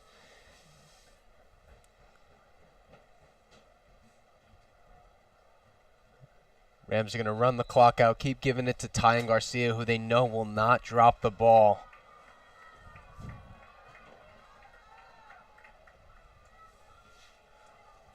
Third and 11 here for the Rams. And they will run it up to Garcia up the middle. And he will keep running. He will just bully his way through. And looks like he's not going to get the first down, but he is still staying up. We'll get about 5 yards on the play. And Garcia does not get off of his feet. He tries very hard. That's something that he's done throughout his entire football career. And his development through youth to the high school has been mostly the same. And he is just been getting stronger, faster, and faster. And the way he drives his feet after a run, you saw before, he did not go down. After contact, he got about 12 to 15 yards, which gave the Rams this first down. It looks like they will go for it on 4th, as they have nothing to lose here. I believe they're going to call a timeout once the play clock winds down, and they do. Timeout, New Canaan. I'm guessing the field goal team will now head out for 3. That would probably be the smarter decision, so that the Greyhounds, instead of a touchdown and a field goal, need 2 touchdowns. Now a quick shout out here to youth football coach Todd Gilbert, winning his 8th championship this year with the 7 black team. New Canaan Rams youth football has had a lot of success in the past, and it builds up the players just like you're seeing here today. 1 minute left in this game. Looks like it's going to be over for Naugatuck season. You hate to see it for the seniors, whose season's going to end in a few minutes, but New Canaan Rams will now go to the semifinals and either be playing Cheshire or St. Joe's, and which will probably be a great game to watch. And if Cheshire wins, the Rams will get 1 more game at Dunning. If St. Joe's wins, this will be the Rams' final game at Dunning Stadium and our last coverage of the football team this season. Looks like the Rams will go for it on 4th and 8, trying to just get the first down to end this game. And they'll run it to Thomas Garcia, but he will get no yards on the play, and it'll be a turnover on downs. This will be Naugatuck's last opportunity to make something happen in this last minute, but unless they have a miracle huge play and then get an onside kick, looks like it's probably going to be over. Right, and this has been a very exciting game. Unfortunately for these Greyhounds, it is win or go home in the playoffs. And as you touched on before, Dylan, this is the end of a lot of these senior seasons. And a lot of the great seniors on this team have had great impacts on this game. They're the 2 running backs for this Greyhounds team, which have had great performances, and a lot of other seniors, such as a few linemen.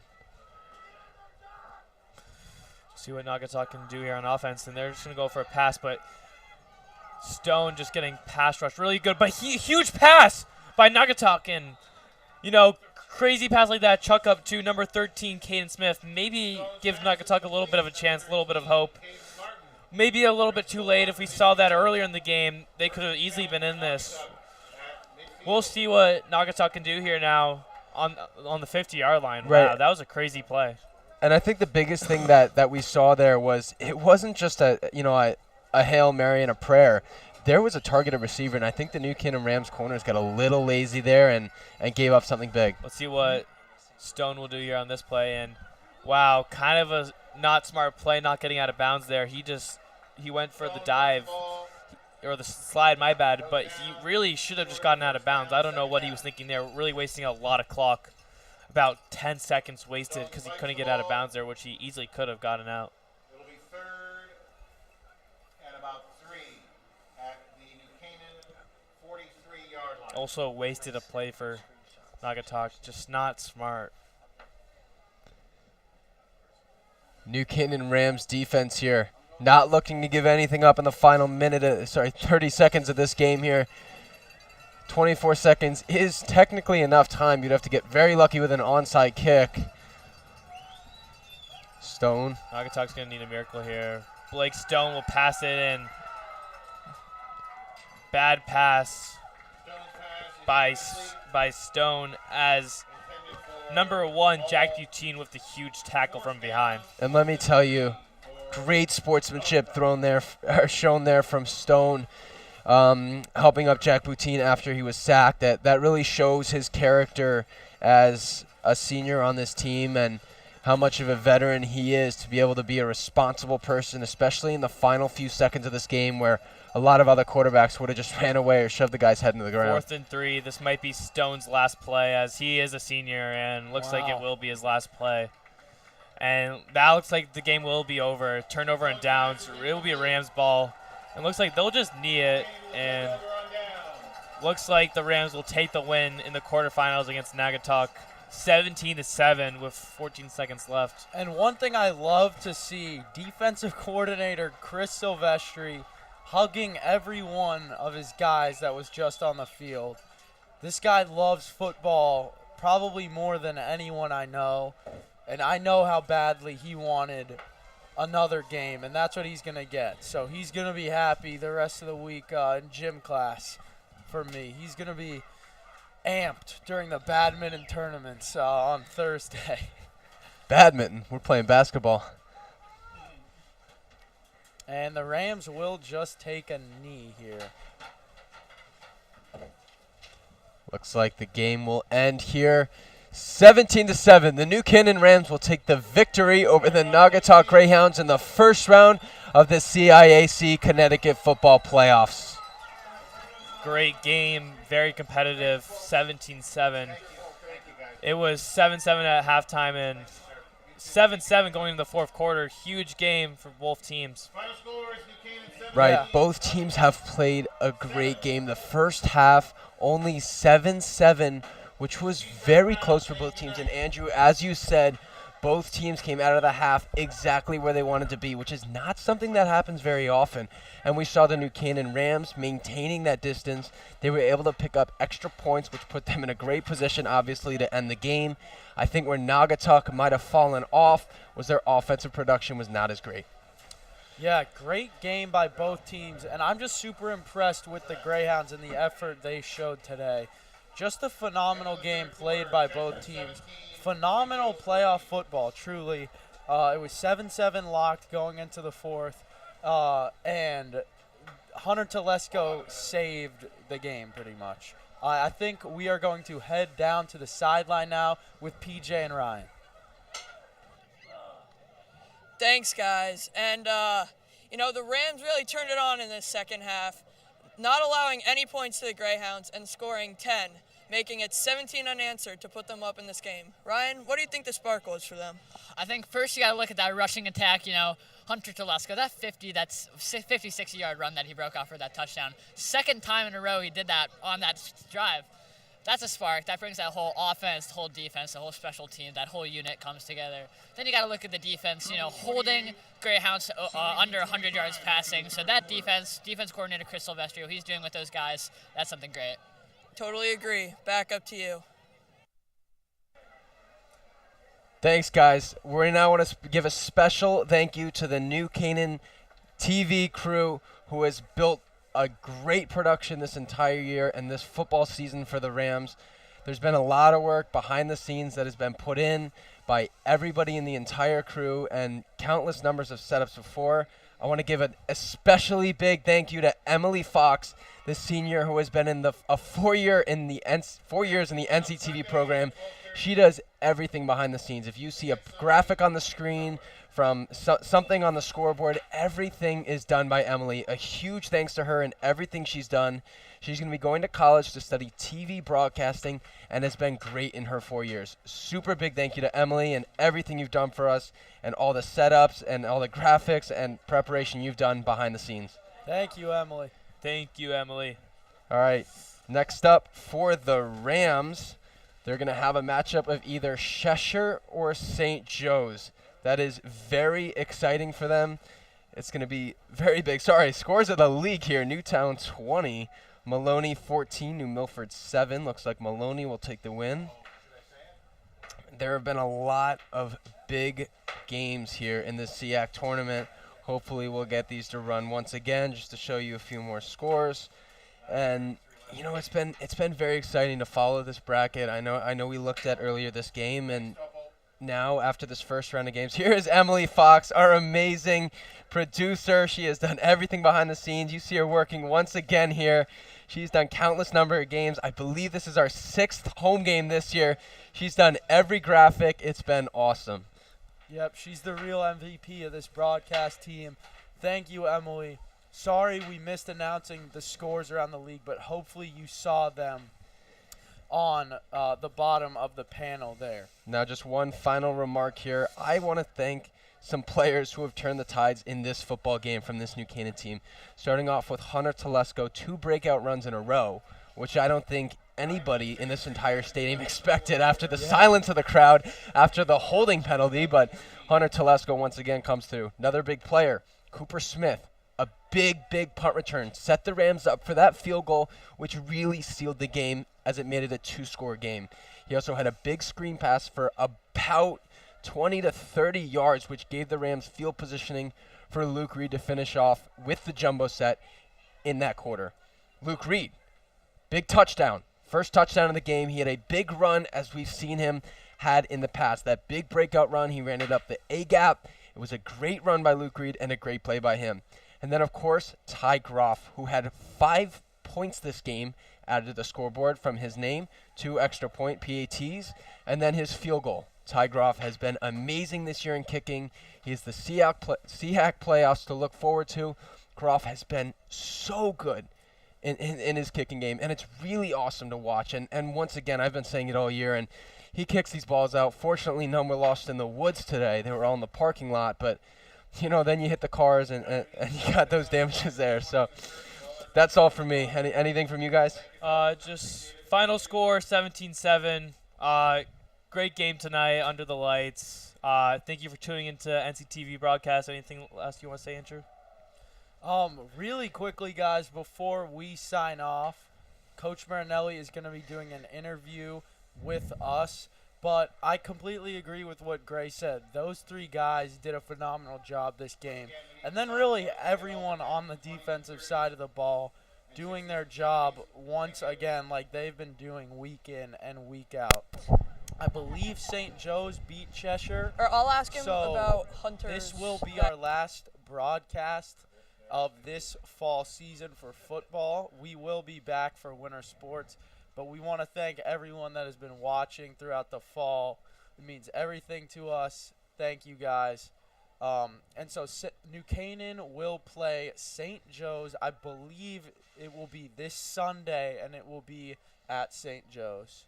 Cheshire's ahead 24-14 in the fourth quarter.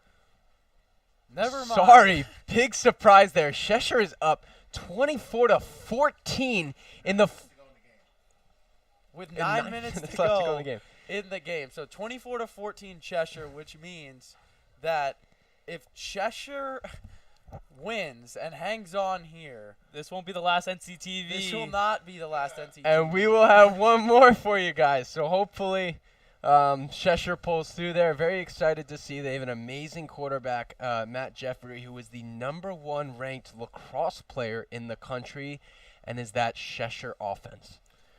As we see, looks like Marinelli's walking over right now. We should get him on the sideline shortly. Listen, big thanks to head coach Lou Marinelli for the Rams. Has been great with doing interviews this entire year. He's been great in the past, and he never puts up a fight. He meets with the players to the games. It's awesome. We're now going to send it down to PJ and Ryan with head coach Lou Marinelli. I'm not Hey, Coach. So the offense and Hunter Telesco today, he had those 2 big runs, one of them getting called back. What were your emotions during that? Well, I mean, we knew it was there. We were they were moving people out of the box, and we knew that if he's done that so many times for us before. So we knew that was open.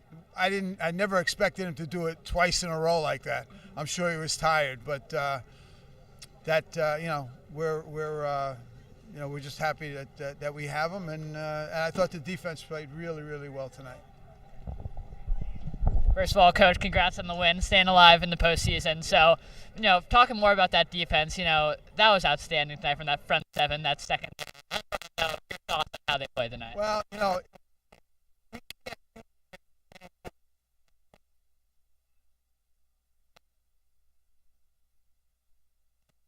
those defensive guys did a heck of a job figuring it out. So, that's been our staple all year, playing defense like that. So. Yeah. All right, well, thank you for your time. As the lights go out here, I'll send it back up to you guys at the booth. Thank you guys for tuning in today. That will be all. The Rams beat the Greyhounds 17-7 in this quarterfinal game. Thank you guys. All right, that's Gray Tomasco, Dylan Stevens, and Andrew Rittenberry signing off for what could be the last broadcast, but hopefully if Cheshire pulls out, there will be one more. Signing off.